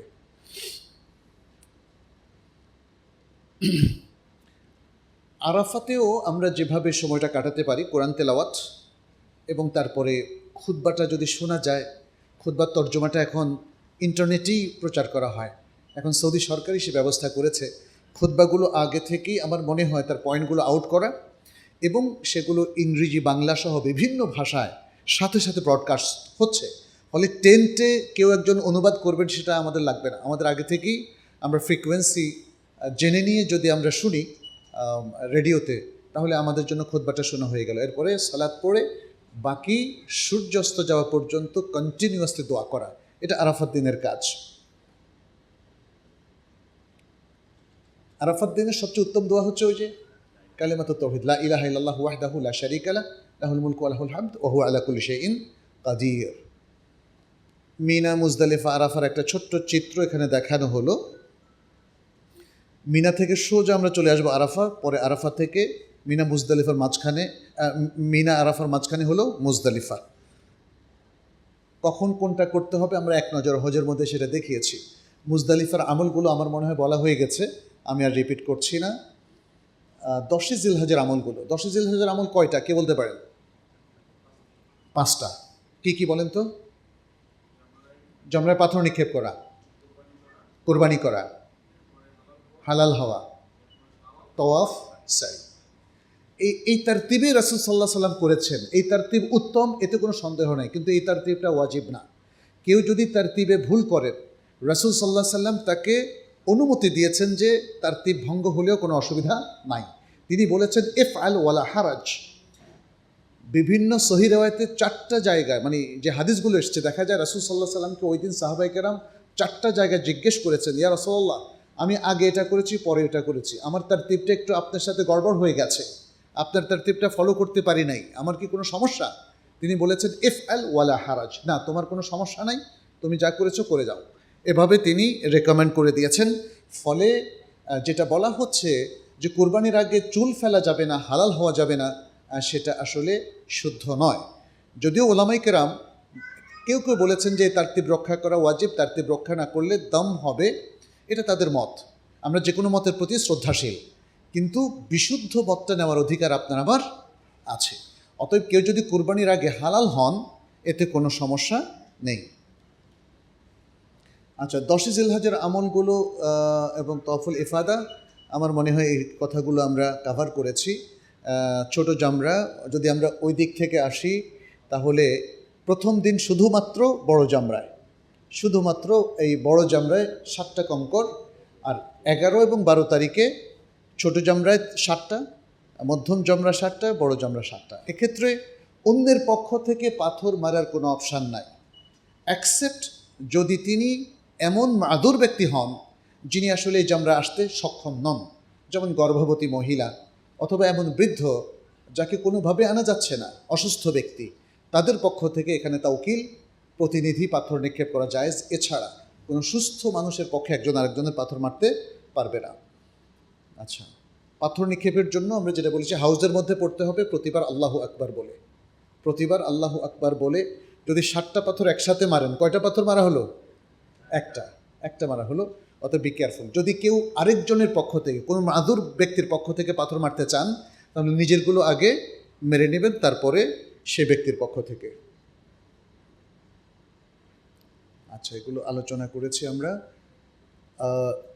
বিদায়ী তওয়াফ। বিদায়ী তওয়াফ এটা হচ্ছে মিনার সমস্ত কাজ শেষ হওয়ার পরে যখন মক্কায় ফিরে আসব, 12 তারিখ থেকেই অনেকে বিদায় নিতে শুরু করেন। বিশেষ করে যারা রিয়াদ থেকে আসেন, আশেপাশের দেশ থেকে আসেন, অল্প ছুটি নিয়ে শর্ট টাইমে হজ করতে এসেছেন। আমাদের বাংলাদেশ থেকে অনেকে লম্বা টাইমে যায়, বাট বাইরের থেকে যে কেউ দ্রুত যেতে পারেন। আপনি মক্কায় ফিরে ওই দিনই বিদায়ী তওয়াফ করে বিদায় হতে পারেন। এখানে মহিলাদের জন্য একটা ছাড় আছে, সেটা হচ্ছে তাদের যদি হায়েজ চলে আসে তাহলে তারা বিদায় তওয়াফ ছাড়াই চলে যেতে পারে। আর যদি কোনো পুরুষ, তাদের তো আর কোনো ওজন নেই, অতএব তাদেরকে বিদায় তওয়াফ করতেই হবে। যদি এটা মিস হয়ে যায় তাকে দম দিতে হবে। দমটা হলো মক্কার সীমানার মধ্যে, হারামের সীমানার মধ্যে একটা কোরবানি করা, এবং এটা মক্কার হারামের যারা ফকির মিসকিন তাদের মধ্যে বন্টন করা। তওয়াফ তিন প্রকার। একটা হলো তওয়াফে কুদুম, আরেকটা হলো তওয়াফে ইফাদা, আরেকটা হলো তওয়াফে ওয়েদা। আচ্ছা, আর ওমরার তওয়াফটা, এই তওয়াফে কুদুমটা যদি আপনি প্রথমে ওমরা করেন, এই তওয়াফে কুদুমটাই হলো ওমরা তওয়াফ। একই তওয়াফ, একদিকে তওয়াফে কুদুম, অন্যদিকে ওমরার তওয়াফ। যদি আপনি প্রথমে ওমরার নিয়তে ঢুকেন, আর যদি আপনি হজের নিয়তে ঢুকেন, যেমন হজ ইফরাদ বা কেরান, তাহলে প্রথম যে তওয়াফটা করছেন ওটা তওয়াফে কুদুম। হজের তওয়াফটা পরে হবে, ফরজ তওয়াফটা পরে হবে। আচ্ছা, এটা নিয়ে কথা বলেছি আমরা। আমার মনে হয় এই আলোচনা করার সময় হয়তো নেই। ভুল নিয়ে তো মনে হয় মোশাররফ ভাই আপনারও সেশন আছে না, বা আপনারাও কিছু হাইলাইট করতে পারেন। আপনারা হাইলাইট করবেন। ভুল অসংখ্য, এই ভুলটা নিয়ে কথা বলতে গেলে সারাদিন লেগে যাবে। আচ্ছা, স্লাইড আপনাদেরকে দিয়ে দেওয়া হবে, বলেন।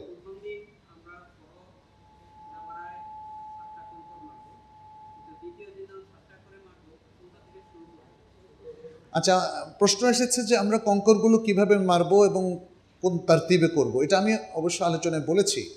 10 তারিখে মুজদালিফা থেকে এসে আপনি জামরাতে চলে যাবেন। জামরাতে গিয়ে ছোট জামরায় মারবেন না, মধ্যম জামরায় মারবেন না, বড় জামরায় মারবেন। সবচেয়ে শেষটাতে, যেটাকে জামরাতুল আকাবা বলা হয়, সেখানে আপনি 7টা কঙ্কর নিক্ষেপ করবেন, একটা একটা করে, প্রতিবারে আল্লাহু আকবার বলবেন। 11 তারিখে জোহরের ওয়াক্ত হওয়ার পরে, এটাকে জাওয়াল বলা হয়, এটাই বিশুদ্ধ কথা। ওলামাদের মধ্যে কেউ কেউ বলেছেন সকাল থেকে মারা যায়, সেটা এখন দেখলাম যে চালু করে দিয়েছে, কিন্তু মানে সেটা শুদ্ধ নয় আসলে। সৌদি আরবে অনেকে সেই মতটার উপর আমল করছেন দেখলাম, বিশেষ করে গত 10 বছর থেকে এটা দেখছি, এর আগে ছিল না। সেটা হচ্ছে জাওয়ালের আগে 11 তারিখ 12 তারিখে মারা। কিন্তু আমি দেখেছি শেখ বিন বাজের ফতোয়া আছে, এবং আরও বিশিষ্ট ওলামায়ে কেরামের ফতোয়া হচ্ছে 11, 12, 13 এই 3 দিন পাথর মারার সময়টা শুরু হয় জাওয়ালের পরে, জোহরের ওয়াক্ত হওয়ার পরে। তাহলে এই 3 দিনে এই সময় আমরা মারা শুরু করব। প্রথম মারতে হবে ছোট জামরায়। আপনি যদি বড় জামরা দিয়ে শুরু করেন তাহলে হবে না। প্রথম মারতে হবে ছোট জামরায়, তারপরে মধ্যম জামরায়, এবং তারপরে বড় জামরায়। এই দ্বিতীয় দিন আপনি যখন, বা তৃতীয় দিন অথবা চতুর্থ দিন মারবেন, প্রথম জামরায় অর্থাৎ ছোট জামরায় মারার পরে একটু দোয়া করবেন, তারপরে দ্বিতীয় জামরায় মারার পরে আরেকটু দোয়া করবেন, তৃতীয় জামরা মারার পর আর কোনো দোয়া করা লাগবে না। তাহলে 11 তারিখে 3 × 7 = 21টা আপনি পাথর নিক্ষেপ করবেন। প্রত্যেকবার আল্লাহু আকবার বলেই পাথর নিক্ষেপ করবেন, হাউজের মধ্যে ফেলবেন। সংক্ষেপে এটাই হচ্ছে ডেসক্রিপশন। জি, প্রশ্ন? জি, একটু আমি করতে চাই। সেটা হলো যে আসলে আমাদের কাছে প্রচুর লিখিত প্রশ্ন এসেছে, এবং তারা আসলে আগে প্রশ্ন করেছে। আমাদের এই প্রশ্নগুলো আগে আনসার করা দরকার। আমরা যদি সময়ের মধ্যে, আমি একটু সময় এক্সটেন্ড করেছি, আমাদের 12টা 55 মধ্যে শেষ করার কথা ছিল, আমরা 1টা 15 পর্যন্ত সময় এক্সটেন্ড করেছি, ফলে আমাদের হাতে আরো 20-25 মিনিটের মতো আছে। সেটা রিকোয়েস্ট করবো, সেটি যদি আপনি খুব সংক্ষিপ্ত উত্তর দেন, তাহলে হয়তো আমরা আরো বেশি কোয়েশ্চেন অ্যাটেন্ড করতে পারবো ইনশাআল্লাহ। আচ্ছা, প্রশ্ন শুরু করার আগে একটা ছোট্ট বিষয় আমি একটু বলি। সেটি হচ্ছে বদলি হজের কিছু নীতিমালার মধ্যে একটা হচ্ছে পুরুষ মানে পুরুষের পক্ষ থেকে মহিলার পক্ষ থেকে বদলি হজ করতে পারবে, মহিলা পুরুষের পক্ষ থেকে মহিলার পক্ষ থেকে বদলি হজ করতে শরীয়তে কোনো নিষেধাজ্ঞা নেই। তো আমার বইতে কিন্তু আমি জানি না কিভাবে এটা ঢুকে গিয়েছে যে মহিলাদের পক্ষ থেকে বদলি হজ করতে হলে মহিলাই হতে হবে। এই জিনিসটা ঠিক নয়, এই জিনিসটা ঠিক নয়, এটা আমি আপনাদেরকে তাম্বি করছি। হ্যাঁ, ও আপনাদের কারেকশন করে অলরেডি দেওয়া হয়েছে, বলা হয়েছে কারেকশন করে দেওয়া হয়েছে, যাক আলহামদুলিল্লাহ। আর আরেকটা হচ্ছে নিজের হজ আগে করতে হবে, আপনার ফরজ হোক আর না হোক, আগে নিজের হজ আদায় করার আগ পর্যন্ত অন্যের পক্ষ থেকে বদলি হজ করা যাবে না। তৃতীয় বিষয়টা হচ্ছে যদি কোনো মহিলা কারো পক্ষ থেকে বদলি হজ করতে যান, তাহলে মহিলার সাথে হয় মাহরাম থাকবে অথবা তার স্বামী থাকতে হবে। নিজের হজের ক্ষেত্রে যেখানে মাহরাম লাগবে, তাহলে বদলি হজের ক্ষেত্রে লাগবে না, মাহরাম অথবা স্বামী, এই তিনটা জিনিস। জি, ও সেই প্রথম প্রশ্ন, আসসালামু আলাইকুম, আমার প্রায় 30 তারিখ, ওই সময় আমার মাসিক থাকবে, আমাদের মক্কায় গিয়ে একদিন উমরার সুযোগ দিয়ে পরদিনই মদিনায় নিয়ে যাবে, তাহলে আমি কারনুল মানাজিল মিকাতে আর বাকি সবার সাথেই কি ইহরাম করব আর ওই অবস্থাতেই মদিনায় যাব? আমি তো মক্কায় পবিত্র হওয়ার সুযোগ একদিনে পাবো না, উল্লেখ্য মদিনায় আমাদের 4 দিন রাখা হবে। যদি কারো হায়েজ এসে যায়, হাদিসে জাবেরের মধ্যে কিন্তু সেটা আছে। যেমন এক মহিলার নেফাস চলে এসেছিল, তিনি রাসূল সাল্লাল্লাহু আলাইহি সাল্লামকে বলেছিলেন আমি এখন কি করব? রাসূল সাল্লাল্লাহু আলাইহি সাল্লাম বললেন যে এই অবস্থাতেই তুমি পট্টি বাঁধো, নিজেকে যথাসম্ভব পরিষ্কার রাখো, আর তুমি এহরামের নিয়ত করে ফেলো। এহরামের নিয়ত করতে হবে তাকে, কারণ মিকাত এহরামের নিয়ত ছাড়া তাজাউজ করা যাবে না। যদি তাজাউজ করে তাহলে তার উপর দম চলে আসবে। ফলে যার হায়েজ অথবা নেফাস যেটাই আসুক না কেন, তাকে দলের সাথে যখন তারা মেকাত তাজাউজ করে তখনই তাদের নিয়ত করে ফেলতে হবে। এটা একটা বিষয়। তিনি যদি আগে মক্কায় আসেন এবং মক্কা থেকে তারপরে মদিনায় যান, তাহলে তার মেকাতেই তাকে নিয়ত করতে হবে। পরবর্তীতে এসে তিনি যখন মুক্ত হবেন, পরবর্তীতে তিনি ওমরাটা করবেন, এটা হতে পারে। আর একটা হতে পারে যদি তিনি হয়তো এমন কোনো ঔষধ সেবন করলেন যে ঔষধটা ক্ষতিকারক না, এবং যেহেতু এটা একটা ক্রিটিক্যাল মোমেন্ট, লিমিটেড একটা সময়, তার হাইজটা বন্ধ থাকলো, তাহলে সেটাও জায়েজ আছে। কিন্তু ওলামায়ে কেরাম বলেছেন যে যদি এমন কোনো ঔষধ সেবনের কারণে তার শারীরিক কোনো ক্ষতি হয়ে থাকে, তাহলে তাকে ন্যাচারাল ব্লাডটা ন্যাচারালি হতেই তাকে দেওয়াটা তার জন্য উত্তম। জি,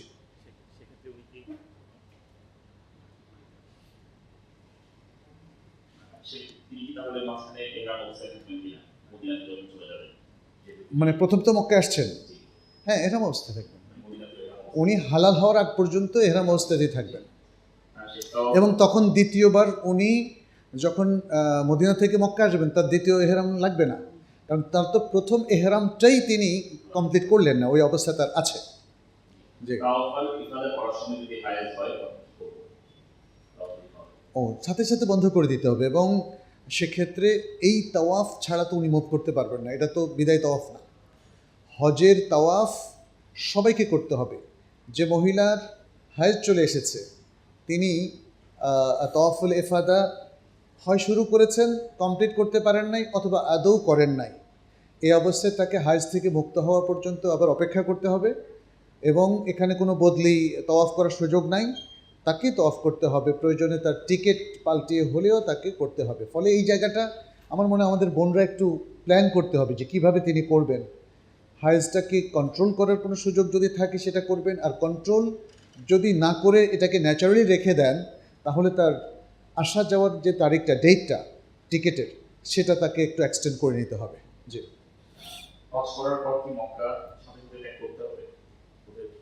না না না না, এটা আপনি যে কদিন থাকতে চান আপনি থাকতে পারবেন, শুধু আসার সময় বিদায় তওয়াফ করে আসবেন।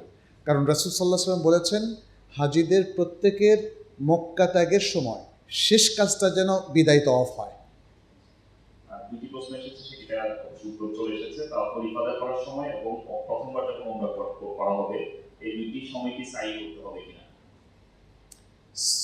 প্রথমবার যখন তিনি ওমরা করছেন, তওয়াফের সাথে তো সাই করবেন, তওয়াফে কুদুম এবং তারপর সাই করবেন, কারণ এ দুটো তো ওমরার রুকন, অতএব তাকে সেটা করতে হবে। আর যখন তওয়াফে ইফাদা করবেন, হজের তওয়াফটা, তারপরে তো সাই, শাড়িটা তো আপনাকে তওয়াফ ইফাদার পরে করতে হবে, আগে করলে তো হবে না, এটা বিশেষ করে তামাত্তুরের ক্ষেত্রে।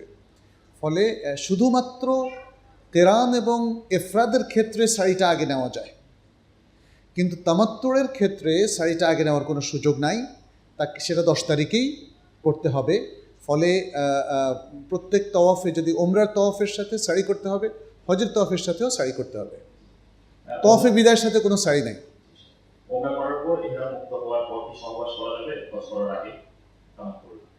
হ্যাঁ, এতে কোনো সমস্যা নেই। স্বামী স্ত্রী যদি একসাথে থাকেন, ওমরা থেকে হালাল হয়ে যাওয়ার পরে তাদের মেলামেশার কোনো সমস্যা নেই। কিন্তু তারা যখন হজের নিয়তটা করবেন, এহরামটা করবেন 8 তারিখে, তারপর থেকে পরিপূর্ণভাবে হালাল হওয়ার আগ পর্যন্ত কিন্তু তাদের আর মেলামেশা করা যাবে না। এখানে দুটো হালাল আছে, আত-তাহাল্লুল আউয়াল, আত-তাহাল্লুল আল-আখির, দুটো হালাল আছে। যদি তারা দুটো কাজ করে ফেলেন, যেমন হজের যেমন পাথর মারলেন, কোরবানি করলেন, তারপরে হালাল হলেন, এটা হলো তাহাল্লুল আউয়াল। তাওয়াফ সারি করার পরে হলো পুরো তাহাল্লুল। অতএব স্বামী স্ত্রী যারা একসাথে আছেন তারা এই 5টা কাজ কমপ্লিট করে, হালাল হওয়া সহ 5টা কাজ কমপ্লিট করার পরেই তাদের জন্য মেলামেশা করাটা জায়েজ। মহিলাদের জন্য জানাজার নামাজে অংশগ্রহণ করা অবশ্যই দরকার কিনা? অনেকে বলেন দরকার নেই। এটা তো সবার জন্যই ফরজে কিফায়া, তাই না? কেউ যদি মনে করে এখন জানাজার সালাহ হচ্ছে, বাট আমি পড়বো না, আমার একটা তাড়া আছে, এটা জায়েজ। যেহেতু অন্যরা পড়ছেন, মূল ফরজটা তো আদায় হয়ে যাচ্ছে। এটা শুধু মহিলা না, মহিলা পুরুষ উভয়ের ক্ষেত্রেই যদি দেখা যায় একটা জানাজা হচ্ছে, সেখানে আমার অংশগ্রহণটা জরুরি নয়, কারণ অন্যরা অংশগ্রহণ করছেন। তবে আমাদের জন্য রেকমেন্ডেড, আমাদের জন্য উত্তম হচ্ছে, মুস্তাহাব হচ্ছে সেটাতে অ্যাটেন্ড করা।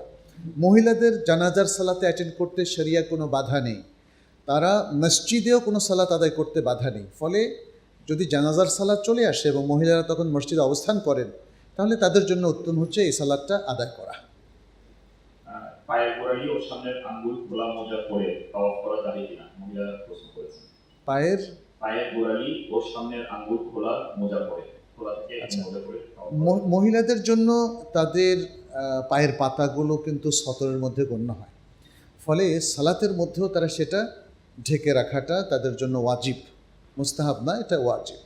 সেক্ষেত্রে মেয়েরা যখন বাইরে যাবে, যেটা বলা হয়েছে তারা কি খোলা রাখবে, মানে যে ব্যাপারে আমাদের ওলামায়ে কেরামের কেউ কেউ রেকমেন্ড করেছেন, যদি তাদের জন্য জরুরি হয় মুখ খোলা রাখা, এটা একদল ফোকাহা বলেছেন সেটা জায়েজ, আর হাতের কবজি পর্যন্ত এতটুকু।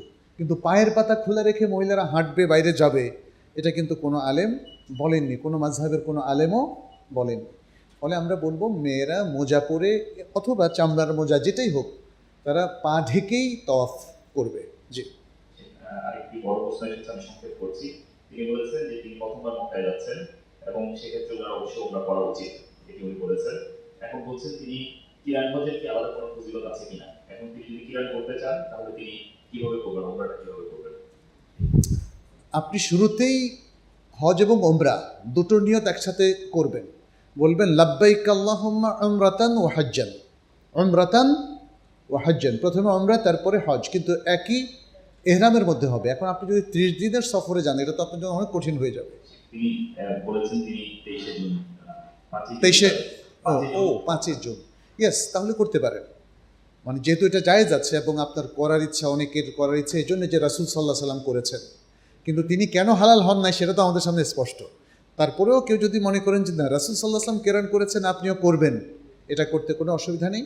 5ই জুন তার মানে হচ্ছে হজের 2-3 দিন আগে আপনি যাচ্ছেন, কোনো সমস্যা নেই।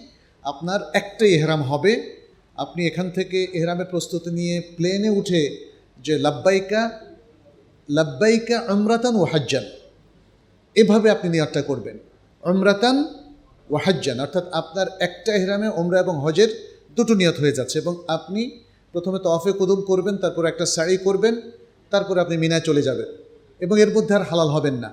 মিনায় গিয়ে বাকি মুতামাত্তির যা করে সেভাবেই আপনি করবেন। আপনার জন্য আরেকটা অপশন আছে, যেহেতু আপনি তওয়াফে কুদুম, যেটা উমরার জন্য তওয়াফও হয়ে গেল, কুদুমও হয়ে গেল, আর শাড়িটা আপনার একসাথে উমরার শাড়ি এবং হজের শাড়ি হয়ে গেছে। যদিও ওলামায়ে কেরামের মধ্যে এটা নিয়ে ইখতিলাফ আছে, কেউ বলছে না তাকে দুটো শাড়ি করতে হবে, কেরান হাজিদের জন্য অনেক ওলামায়ে কেরাম বলেছেন তাকে দুটো সারি করতে হবে, একটা তওয়াফে কুদুমের সাথে, আরেকটা হজের তওয়াফের সাথে।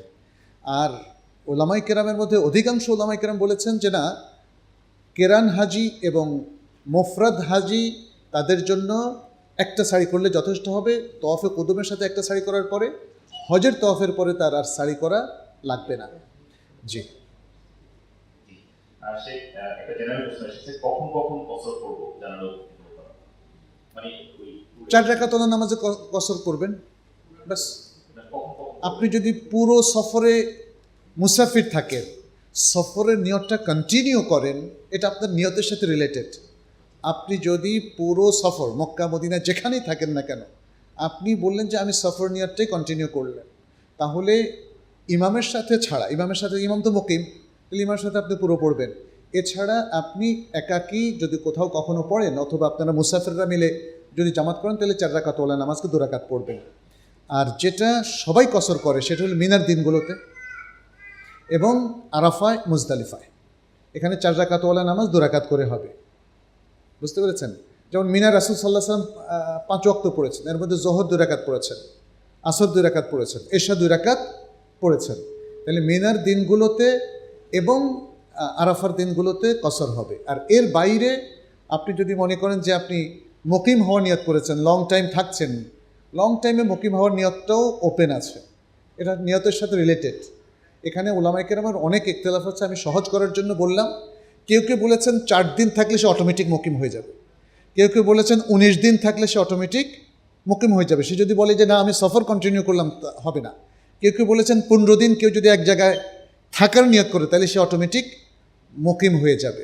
এই ধরনের কথাবার্তা আছে। তবে এক্ষেত্রে আমাদের গবেষণা এবং আমাদের শায়েখরা যেই কথাটা রেকমেন্ড করেছেন, যেহেতু হাদিসে আসলে কয়দিন কোথায় থাকলে মুকিম হবে এরকম ফুল ডিসকাশনটা নাই, তাহলে আমাদের গবেষণা করে দেখতে হচ্ছে যে রাসূল সাল্লাল্লাহু আলাইহি সাল্লাম এর লাইফ স্টাইলটা কেমন ছিল, তার এই যে কসর করা বা তার সফরের যে ডেসক্রিপশনটা সেটা ঠিক এক্স্যাক্টলি কেমন ছিল।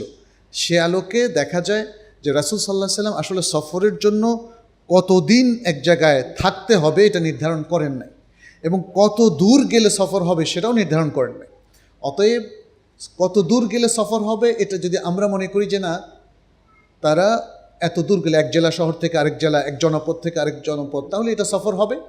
আর সে যদি সফরের নিয়তটা কন্টিনিউ করে তাহলে সে মুসাফির বলে গণ্য হবে। এটা হলো সবচেয়ে সহজ মত, তাকে মানে তার সিদ্ধান্ত নিতে সহজ হবে, তা নাহলে সে জটিলতার মধ্যে পড়বে। এই জন্য মক্কায় যারা যাবেন এই সফরে, আপনি যদি মনে করেন যে আপনি পুরো সফর জুড়ে মুসাফিরই থাকবেন, তাহলে একই সালাত আদায়ের ক্ষেত্রে আপনি 4 রাকাত ওলা নামাজকে 2 রাকাত করে পড়বেন। আরাফাত দিবসে জামা করার হ্যাঁ, এটা তো আমি বলেছি, মিনার দিনগুলোতে, আরাফায়, মুজদালিফায়, এই দিনগুলোতে সবাই মুসাফির থাকেন আর মুকিম থাকেন, তারা সবাই এগুলোতে কসর করবেন, যেহেতু রাসূল সাল্লাল্লাহু আলাইহি ওয়াসাল্লাম এবং সাহাবায়ে কেরাম এই দিনগুলোতে তারা কসর করেছেন, এমনকি মক্কাবাসীরাও কসর করেছে। হ্যাঁ, বাবরি দিবস সূর্যাস্তের আগে মিনা থেকে বের হওয়ার উদ্দেশ্যে রওনা হলাম, কিন্তু মিনা ত্যাগ করতে পারলাম না, আর অল্প হাঁটলেই বের হয়ে যাবো, সেক্ষেত্রে আমরা কি মিনায় থাকবো? না, যদি কেউ মিনার থেকে বের হওয়ার জন্য রওনা করে সীমারেখা অতিক্রম করার আগে সূর্য অস্ত যায়, তাহলে তার মিনা ত্যাগকারী হিসাবে সে গণ্য হবে। কিন্তু কেউ যদি টেন্টে বসে গল্প করতে করতে সন্ধ্যা হয়ে যায়, তারপরে হঠাৎ মনে হলো আরে আমি তো চলেই যেতে চেয়েছিলাম, তাহলে চলেই যাই, তাহলে তার ক্ষেত্রে সেটা প্রযোজ্য হবে না, কারণ তার প্রস্তুতি এখানে সম্পন্ন হয় নাই। যে ব্যক্তির প্রস্তুতি সম্পন্ন হয়েছে, চেষ্টা ছিল, শুধু সামান্য কিছু সময়ের কারণে আল্লাহ তার উপরে সব পুরাটা ইম্পোজ করবেন না, সে মিনা ত্যাগকারী বলে গণ্য হবে, যেহেতু অলরেডি ত্যাগের পথেই সে ছিল। জি, যদি তাওয়াফ করা অবস্থায় নামাজের জামাত শুরু হয়, তখন কি তাওয়াফ বাদ দিয়ে জামাত শুরু করবো, আর পরবর্তীতে তাওয়াফ কিভাবে শুরু করবো? তাওয়াফ বাদ দিয়ে না, তাওয়াফ স্টপ করে আপনি জামাতটা ধরবেন এবং জামাতটা শেষ হওয়ার পরে সালাম ফিরায় আবার যেখানে স্টপ করেছেন সেখান থেকে কমপ্লিট করবেন। 16 বছরের ছেলেকে নিয়ে হজে যাওয়ার সুযোগ পেয়েছি, আলহামদুলিল্লাহ। এই হজ কি ফরজ হজ হিসেবে গ্রহণ করা হবে, নাকি প্রাপ্তবয়স্ক হওয়ার পর ওকে পুনরায় হজ করা হবে? 16 বছরে তো প্রাপ্তবয়স্ক হয়ে যায়। আমাদের এই মৌসুমী অঞ্চলের ছেলেমেয়েরা 16 বছরের মধ্যে খুব কমই অপ্রাপ্তবয়স্ক থাকে। আর এটা মা বাবা বলতে পারবেন, আপনার ছেলে প্রাপ্তবয়স্ক হয়েছে কি না এটা মা বাবা বলতে পারবেন। সাধারণত হয়ে যায়, যাই হোক, তারপরে আমরা উত্তর দেব এভাবে, যদি সে প্রাপ্তবয়স্ক হয়ে যায় তাহলে আপনি তাকে হজ করাচ্ছেন, এটা তার হজ্জাতুল ইসলাম, ইসলামের হজ বলে গণ্য হবে, এবং ভবিষ্যতে যদি তার উপর আবার তার সামর্থ্য হয় তখন দ্বিতীয়বার আর ফরজ হবে না, জীবনে একবারই হজ করা ফরজ, এবং সেটা প্রাপ্তবয়স্ক অবস্থায়। 30 তারিখ গিয়ে হজ তামাত্তু করার সুযোগ আছে 30 মে। হ্যাঁ, সুযোগ আছে। 30 মে না, আপনি এরপরেও বললাম না যে 8 তারিখে গিয়েও আপনি তামাত্তু করতে পারবেন। বাংলাদেশ থেকে আমরা মিকাতে গিয়ে কোন নিয়ত করবো, ওমরার নাকি হজের? নিয়ত করেছেন সেটা করার ওমরার নিয়ত করবেন, হালাল হয়ে যাবেন, তারপরে হজের 8 তারিখ। একাধিক ওমরা করার সহি পদ্ধতি কি, এবং একই সাথে সে আরেকটি প্রশ্ন এসেছে, কেউ যদি তাইফে যান তাহলে আসার সময় কি করতেই হবে কিনা ওমরা? না না, করতেই হবে না। যারা মক্কায় এসে একবার ওমরা করে ফেলেছেন তারা ওমরার নিয়ত ছাড়া যদি মিকাতে বের হন, মিকাতের বাইরে বের হন, আবার মক্কায় ফিরে আসেন, দ্বিতীয়বার ওমরা করার তার কোনো প্ল্যান নাই, তাহলে তার বিশুদ্ধ মত হচ্ছে যে তিনি এহরাম করা ছাড়াই মক্কায় ঢুকতে পারবেন, এবং তার জন্য হজের এহরাম 8 তারিখে করাটা বিধেয়। ফলে এর মাঝখানে যে তিনি তয়েফে গেলেন বা মদিনায় গেলেন, মদিনা থেকে ফেরার সময় বাধ্যতামূলক আবার আরেকটা এহরাম করে আসতে হবে, এটা আমরা তাহকিক করেছি, ইখতিলাফি মাসআলা, বাট তাহকিক হচ্ছে যে না, তার উপর ওয়াজিব হবে না, যেহেতু তিনি মক্কায় এসে হজের উদ্দেশ্যে এসেছেন এবং হজের উদ্দেশ্যে এসে ওমরা করে হালাল হয়ে গেছেন। এখন তিনি 8 তারিখের জন্য অপেক্ষা করছেন, মাঝখানে শুধু মদিনা জিয়ারত করলেন, এখানে গেলেন সেখানে গেলেন, ফলে তার জন্য বাধ্যতামূলক নয় যে মিকাতের বাইরে চলে গেলে আবার বাধ্যতামূলক তাকে আরেকটা ওমরা করার নিয়তে এহরাম করে আসতে হবে, অথবা হজের নিয়তে এহরাম করে আসতে হবে। এখানে অনেকেই অনেক যুক্তি প্রদর্শন করছেন। অনেকে বলছেন যে আমি যদি এখন মক্কায় এসে এহরাম করে হালাল হয়ে যাই হজের মাসগুলোতে, তারপর মদিনা আসলাম, এখন তো আবার মক্কায় ঢুকছি এবং মিকাতের বাইরে জুলহুলাইফাতে আমাকে অবশ্যই এহরাম করতে হবে, সেটা হয় ওমরার জন্য নয় হজের জন্য। এগুলো আসলে যুক্তি। আমার হজ যাত্রা তো এখন শুরু হয় নাই, আমার হজ যাত্রা শুরু হয়েছে আগে, মক্কায় চলে এসেছি হজের মাসগুলোতে। আমি যদি যেটা করতাম যে আমি হজ যাত্রা শুরু করে মদিনায় ঢুকেছি আগে, আমি মক্কায় ঢুকি না এখন আমি ঢুকবো, এই যদি হয় তাহলে আমাকে অবশ্যই জুলহুলাইফা থেকে এহরাম করতে হবে। বুঝতে পেরেছেন কি না? আমি মক্কায় একবার ওমরা করে চলে আসলাম মদিনা থেকে আরেকবার আমাকে বাধ্যতামূলক এহরাম করতে হবে না। কিন্তু যদি আমি প্রথম আসি মদিনায়, মক্কায় এখনও যাই নাই, তাহলে এখন মক্কায় ঢোকার সময় আমাকে অবশ্যই এহরাম করতে হবে। না, আপনি তায়েফে যান, মদিনায় যান, যদি আপনার প্ল্যান থাকে যে আবার মক্কায় আসবেন আপনি, এবং সর্বশেষ মক্কা থেকে আপনি বিদায় হবেন জেদ্দায় ফ্লাইটের মাধ্যমে, তাহলে আপনি বিদায় তওয়াফ ওই শেষবার করবেন, প্রতিবারে না।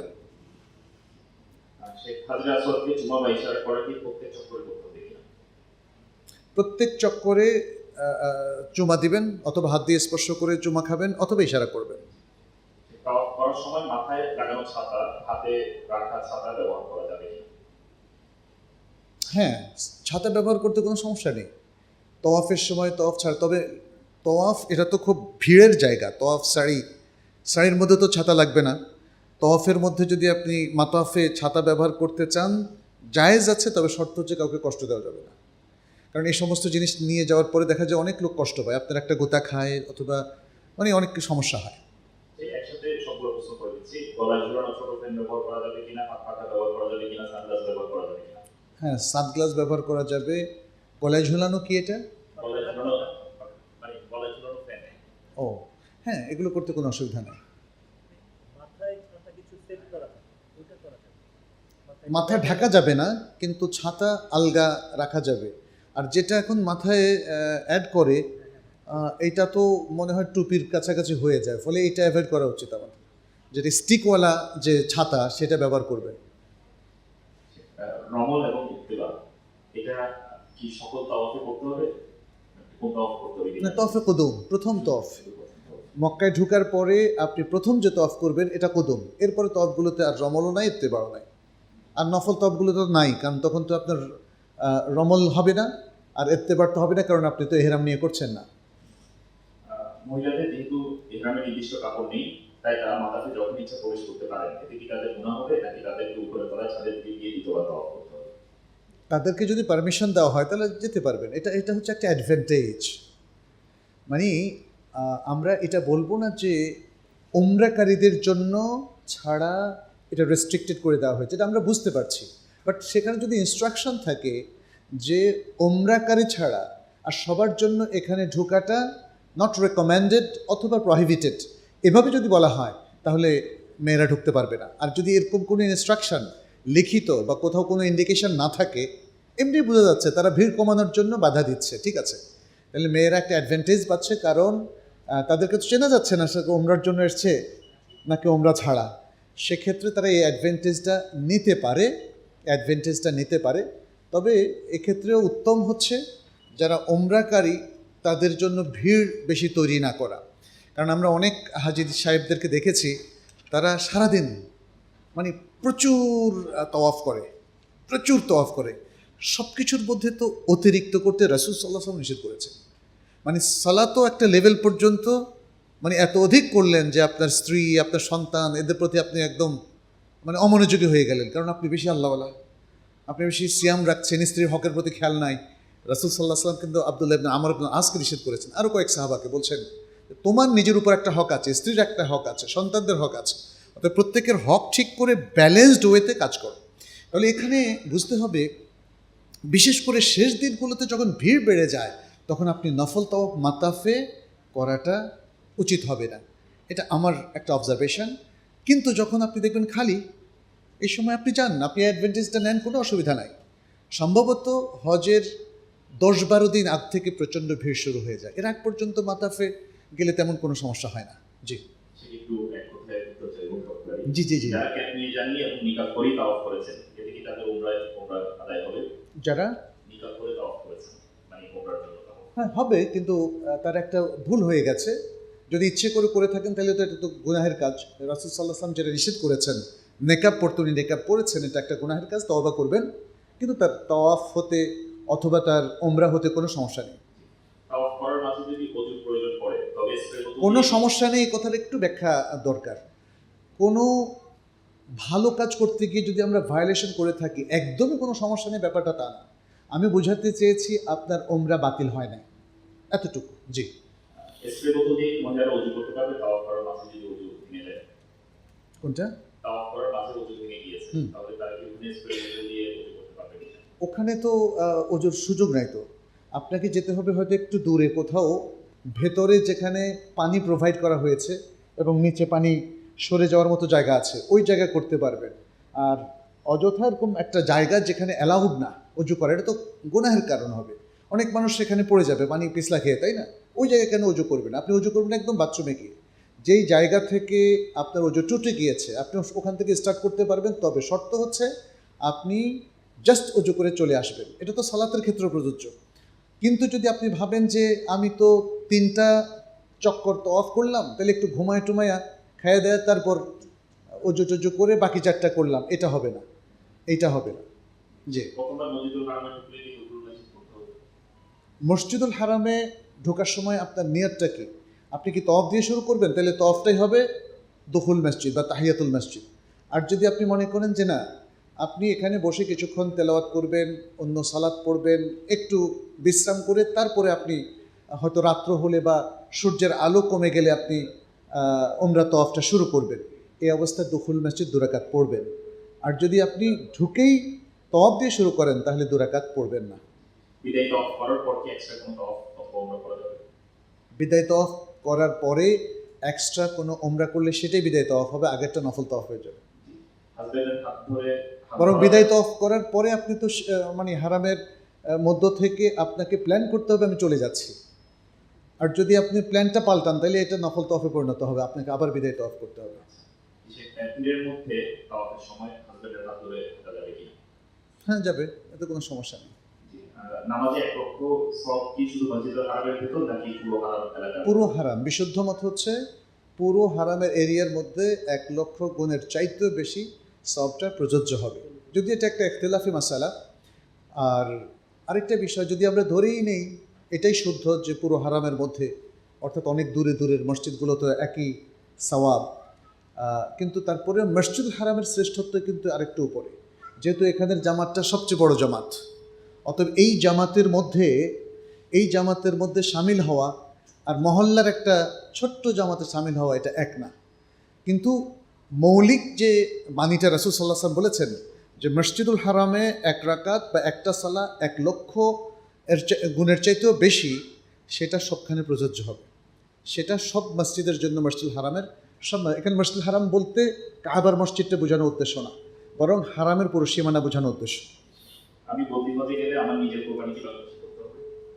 না, যিনি হজের কোরবানিটা করছেন তার কোরবানি আদায় হয়ে যাচ্ছে, কিন্তু মনে রাখবেন ঈদুল আজহার কোরবানি আর হজের কোরবানি এক না। আর যিনি হজের কোরবানি করছেন তাকে আবার গ্রামে নিজের বাড়িতে করতে হবে, এটা শর্ত না, কিন্তু জায়েজ। বদলি হজ আরেকজনের হজ যদি তামাত্তুর করেন তাহলে তামাত্তুরের কারণে আপনার উপর ওয়াজিব হবে। আরেকজনের জন্য করেন, যার জন্যই করেন, কারণ আপনার সিস্টেমের মধ্যে আপনি পড়ে গেছেন। আপনি তামাত্তুর করলে আপনি কোরবানি ওয়াজিব হওয়ার সিস্টেমের মধ্যে পড়ে গেছেন। এটা হলো হজের কোরবানি। আচ্ছা, এখন আরেকটা বিষয় আছে এখানে, সে বিষয়টা বুঝতে হবে। ঈদুল আজহার কোরবানিটা এটা ওলামায়ে কেরাম কারো কারো মতে ওয়াজিব, কারো কারো মতে সুন্নাহ। অধিকাংশ ওলামায়ে কেরাম বলেছেন সুন্নাহ। অতএব আপনি যদি হজের কোরবানি করেন এবং আপনি যদি সক্ষম হন, তাহলে এই কোরবানির ঈদের কোরবানি অর্থাৎ ঈদুল আজহার কোরবানি করা আপনার জন্য সুন্নাহ বা নফল হিসাবে থাকবে। কিন্তু আপনি যদি মনে করেন যে এটা ওয়াজিব, অর্থাৎ যে ওলামায়ে কেরাম বলছেন যে ওয়াজিব ঈদুল আজহার কোরবানি করা সামর্থ্যবানদের উপরে, তাদের কাছে দুটো, তারা হজের কোরবানিও করতে হবে বলেন, যেহেতু এটা হজের কারণে, তামাত্তুর কারণে, এবং সামর্থ্যবান হওয়ার কারণে ঈদুল আজহার কোরবানিও তাদের মতে ওয়াজিব। তো এইটা আমি বলে দিলাম আপনাদেরকে, কারণ আসলে কারো উপর আমরা ফিকহি মতগুলো চাপিয়ে দিতে চাই না। আমাদের মতে বিশুদ্ধ মত হলো কোরবানিটা সুন্নাতে মুআক্কাদা, ঈদুল আজহার কোরবানিটা সুন্নাতে মুআক্কাদা। অতএব কেউ যদি করেন খুবই উত্তম কাজ করলেন। একজন ব্যক্তি একাধিক কোরবানি করতে পারে, নিয়ম অনুযায়ী একটা পরিবার থেকে একটা কোরবানি, অভিভাবক একটা কোরবানি করলে চলবে। কিন্তু যদি একাধিক কোরবানি তারা করতে চান সেটাও জায়েজ আছে এবং সওয়াবের কাজ। আর যারা হজের কোরবানি করবেন, হজেরটা তো ওয়াজিব, আর এটা হলো যেটা বললাম বিশুদ্ধ মত অনুযায়ী সুন্নাহ। ফলে হজের কোরবানি যিনি করবেন তার ঈদুল আজহার কোরবানি করাটা আর শর্ত হিসাবে থাকবে না, তবে তিনি যদি করেন তাতে উত্তম। আমরা করি সবসময়।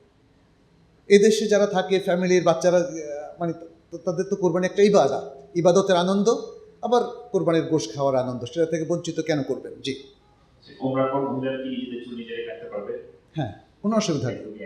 কোনো মুহরিম ব্যক্তি নিজের চুল নিজে কেটে হালাল হতে কোনো শরঈ বাধা নেই। যারা বয়স্ক আরবি দোয়া অত মুখস্থ করতে পারেন না, ওনারা কি বাংলাতে তার দোয়ার সংক্ষেপগুলো বলতে পারবেন? হ্যাঁ, পারবেন। দোয়াটা একটা ওপেন জিনিস, আরবি ভাষায় নিজের মনের মাধুরী মিশিয়ে বা সারসংক্ষেপ আল্লাহর কাছে চাওয়া। মূল দোয়াটা কি চাচ্ছি আমি, তওয়াফ সারি সবগুলোতে, কারণ এখানে সুনির্দিষ্ট কোনো দোয়া নাই। এমনকি রব্বানা আতিনা ফিদ দুনিয়া হাসানা ওয়া ফিল আখিরাতি হাসানা, কেউ যদি এই দোয়াটা বাংলায়ও করতে চান আল্লাহর কাছে, কোনো অসুবিধা নেই। আচ্ছা, ওখানে একজন তুলেছেন, জি বলেন।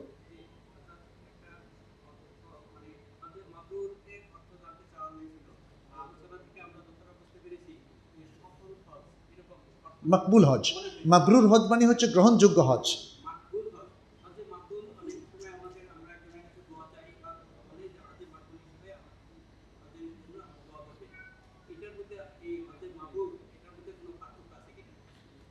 মাবরুর হজ আসলে এর সংজ্ঞায় উলামায়ে কেরাম বলেছেন যে হজের মধ্যে কোনো পাপ কাজ করা হয়নি, কোনো অন্যায় কাজ করা হয়নি, শরিয়া লঙ্ঘন করা হয়নি, কোনো রাফাত বা অশ্লীল কথা কাজের সমাহার যেখানে ছিল না, মানুষ চেষ্টা করেছে নিষ্পাপভাবে হজটাকে আদায় করতে, যে কারণে সে নিষ্পাপ হয়েই ফিরে আসতে পারে। এই ধরনের হজটাকে বলা হয় মাবরুর হজ। যে হজের মধ্যে কোনো বেররুন শব্দের অর্থ হচ্ছে কল্যাণ, বেররুন শব্দের অর্থ হচ্ছে এহসান, উত্তম কাজ করা, উত্তম আচরণ করা। মাবরুর মানে হচ্ছে যেই হজের মধ্যে ভালো কাজই করা হয়েছে, কোনো অন্যায় বা পাপাচার নাই। মাবরুরের আরেকটা অর্থ হচ্ছে মাকবুল, যেটা আল্লাহ কবুল করেছেন। আর আল্লাহ তো যেই হজের মধ্যে ফিস্ক ফুজুরি শিরক বেদাত থাকে সেটা আল্লাহ কবুল করবেন না। অতএব আমাদের হজটাকে সুন্দরভাবে আদায় করতে পারলে সেটাই মাবরুর হজ হবে, আমরা আশা করতে পারি। কিন্তু আমরা তো গ্যারান্টি দিতে পারবো না, আমরা কাউকে বলতে পারবো না যে আপনার হজটা মাবরুর হয়েছে আপনারটা হয় নাই, এইভাবে সার্টিফিকেট দেওয়াটা ঠিক না। কেউ যদি আমাদের কাছে দোয়া চায় আমরা তার জন্য দোয়া করতে কোনো অসুবিধা নাই। তবে দোয়ার ক্ষেত্রে অনেক বেদাত হয়ে থাকে, এগুলোর উপর আলোচনা করবেন আমাদের ডক্টর আব্দুল্লাহ আল কাফি, তখন এগুলো নিয়ে প্রশ্ন করতে পারবেন। আমার দুইটা প্রশ্ন লাগবে, ছোট, একদমই ছোট। একবারও ওমরা না করে কি হজ করা যাবে কিনা? মূল হজ করা যাবে কিনা? উমরার ব্যাপারে ওলামায়ে কেরামের দুটো মত। জীবনে প্রথম উমরা করাটা কে বলেছেন সুন্নাহ, কে বলেছেন ওয়াজিব। ওয়াজিব মতটাই বেশি শক্তিশালী, যেহেতু এর পক্ষে অনেকগুলো দলিল আছে। তাহলে জীবনে প্রথম যদি একটা উমরা করে থাকেন আপনি, তাহলে এবারের আপনার হজে, ফরজ হজে আর উমরা করা লাগবে না। অনেকেই আমরা জানি যে অনেকেই উমরা করেছেন কিন্তু হজ করেন নাই। হজ তো নির্দিষ্ট সময় ছাড়া করা যায় না। কেউ হয়তো রমজানে বা রমজানের আগে সুযোগ পেয়েছেন একটা উমরা করলেন, তাহলে তার ওয়াজিব উমরাটা আদায় হয়ে গেল। এখন যদি হজ করতে যান তাহলে আর উমরা লাগবে না, কিন্তু তার জন্য উত্তম হচ্ছে তামাত্তু হজ করা। জি, মুজদালিফায় পৌঁছতে পৌঁছতে যদি ফজরের ওয়াক্ত হয়ে যায় তাহলে করণীয় কি? এখানে যদি দেখতে হবে তিনি কি আরাফা থেকে তিনি রওনা করেছেন কিনা ঠিক মতো। যদি ঠিক মতো রওনা করে থাকেন তাহলে তার উপর থেকে দম সাকেত হয়ে যাবে। কিন্তু যদি তিনি রাত 12টা পর্যন্ত আরাফায় বসে থাকেন, তারপরে বলেন যে আচ্ছা এখন আমি যাই, তাহলে এটা তার ইতিদা হয়ে গেছে, বাড়াবাড়ি হয়ে গেছে এবং তার উপর দম দিতে হবে, যেহেতু তিনি মুজদালিফাটা মিস করেছেন এবং মিস করার পেছনে তার নিজের বাড়াবাড়ি ছিল। শেষ বোধহয়। ইহরাম অবস্থায় ঠান্ডা লাগলেও একটু কাপড় কিভাবে জি? এই লাস্ট প্রশ্ন। ইহরাম অবস্থায় ঠান্ডা লাগলেও একটু কাপড় কিভাবে ব্যবহার করা যাবে? এহরাম অবস্থায় ঠান্ডা লাগলে আপনি যে কোনো কাপড়, শীত নিবারণকারী যে কোনো কাপড় ইউজ করতে কোনো অসুবিধা নেই।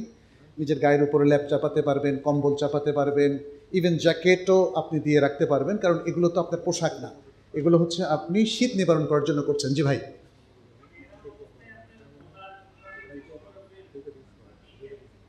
এহরাম অবস্থায় গলায় কোনো মাফলার ব্যবহার করা যাবে কিনা এটা?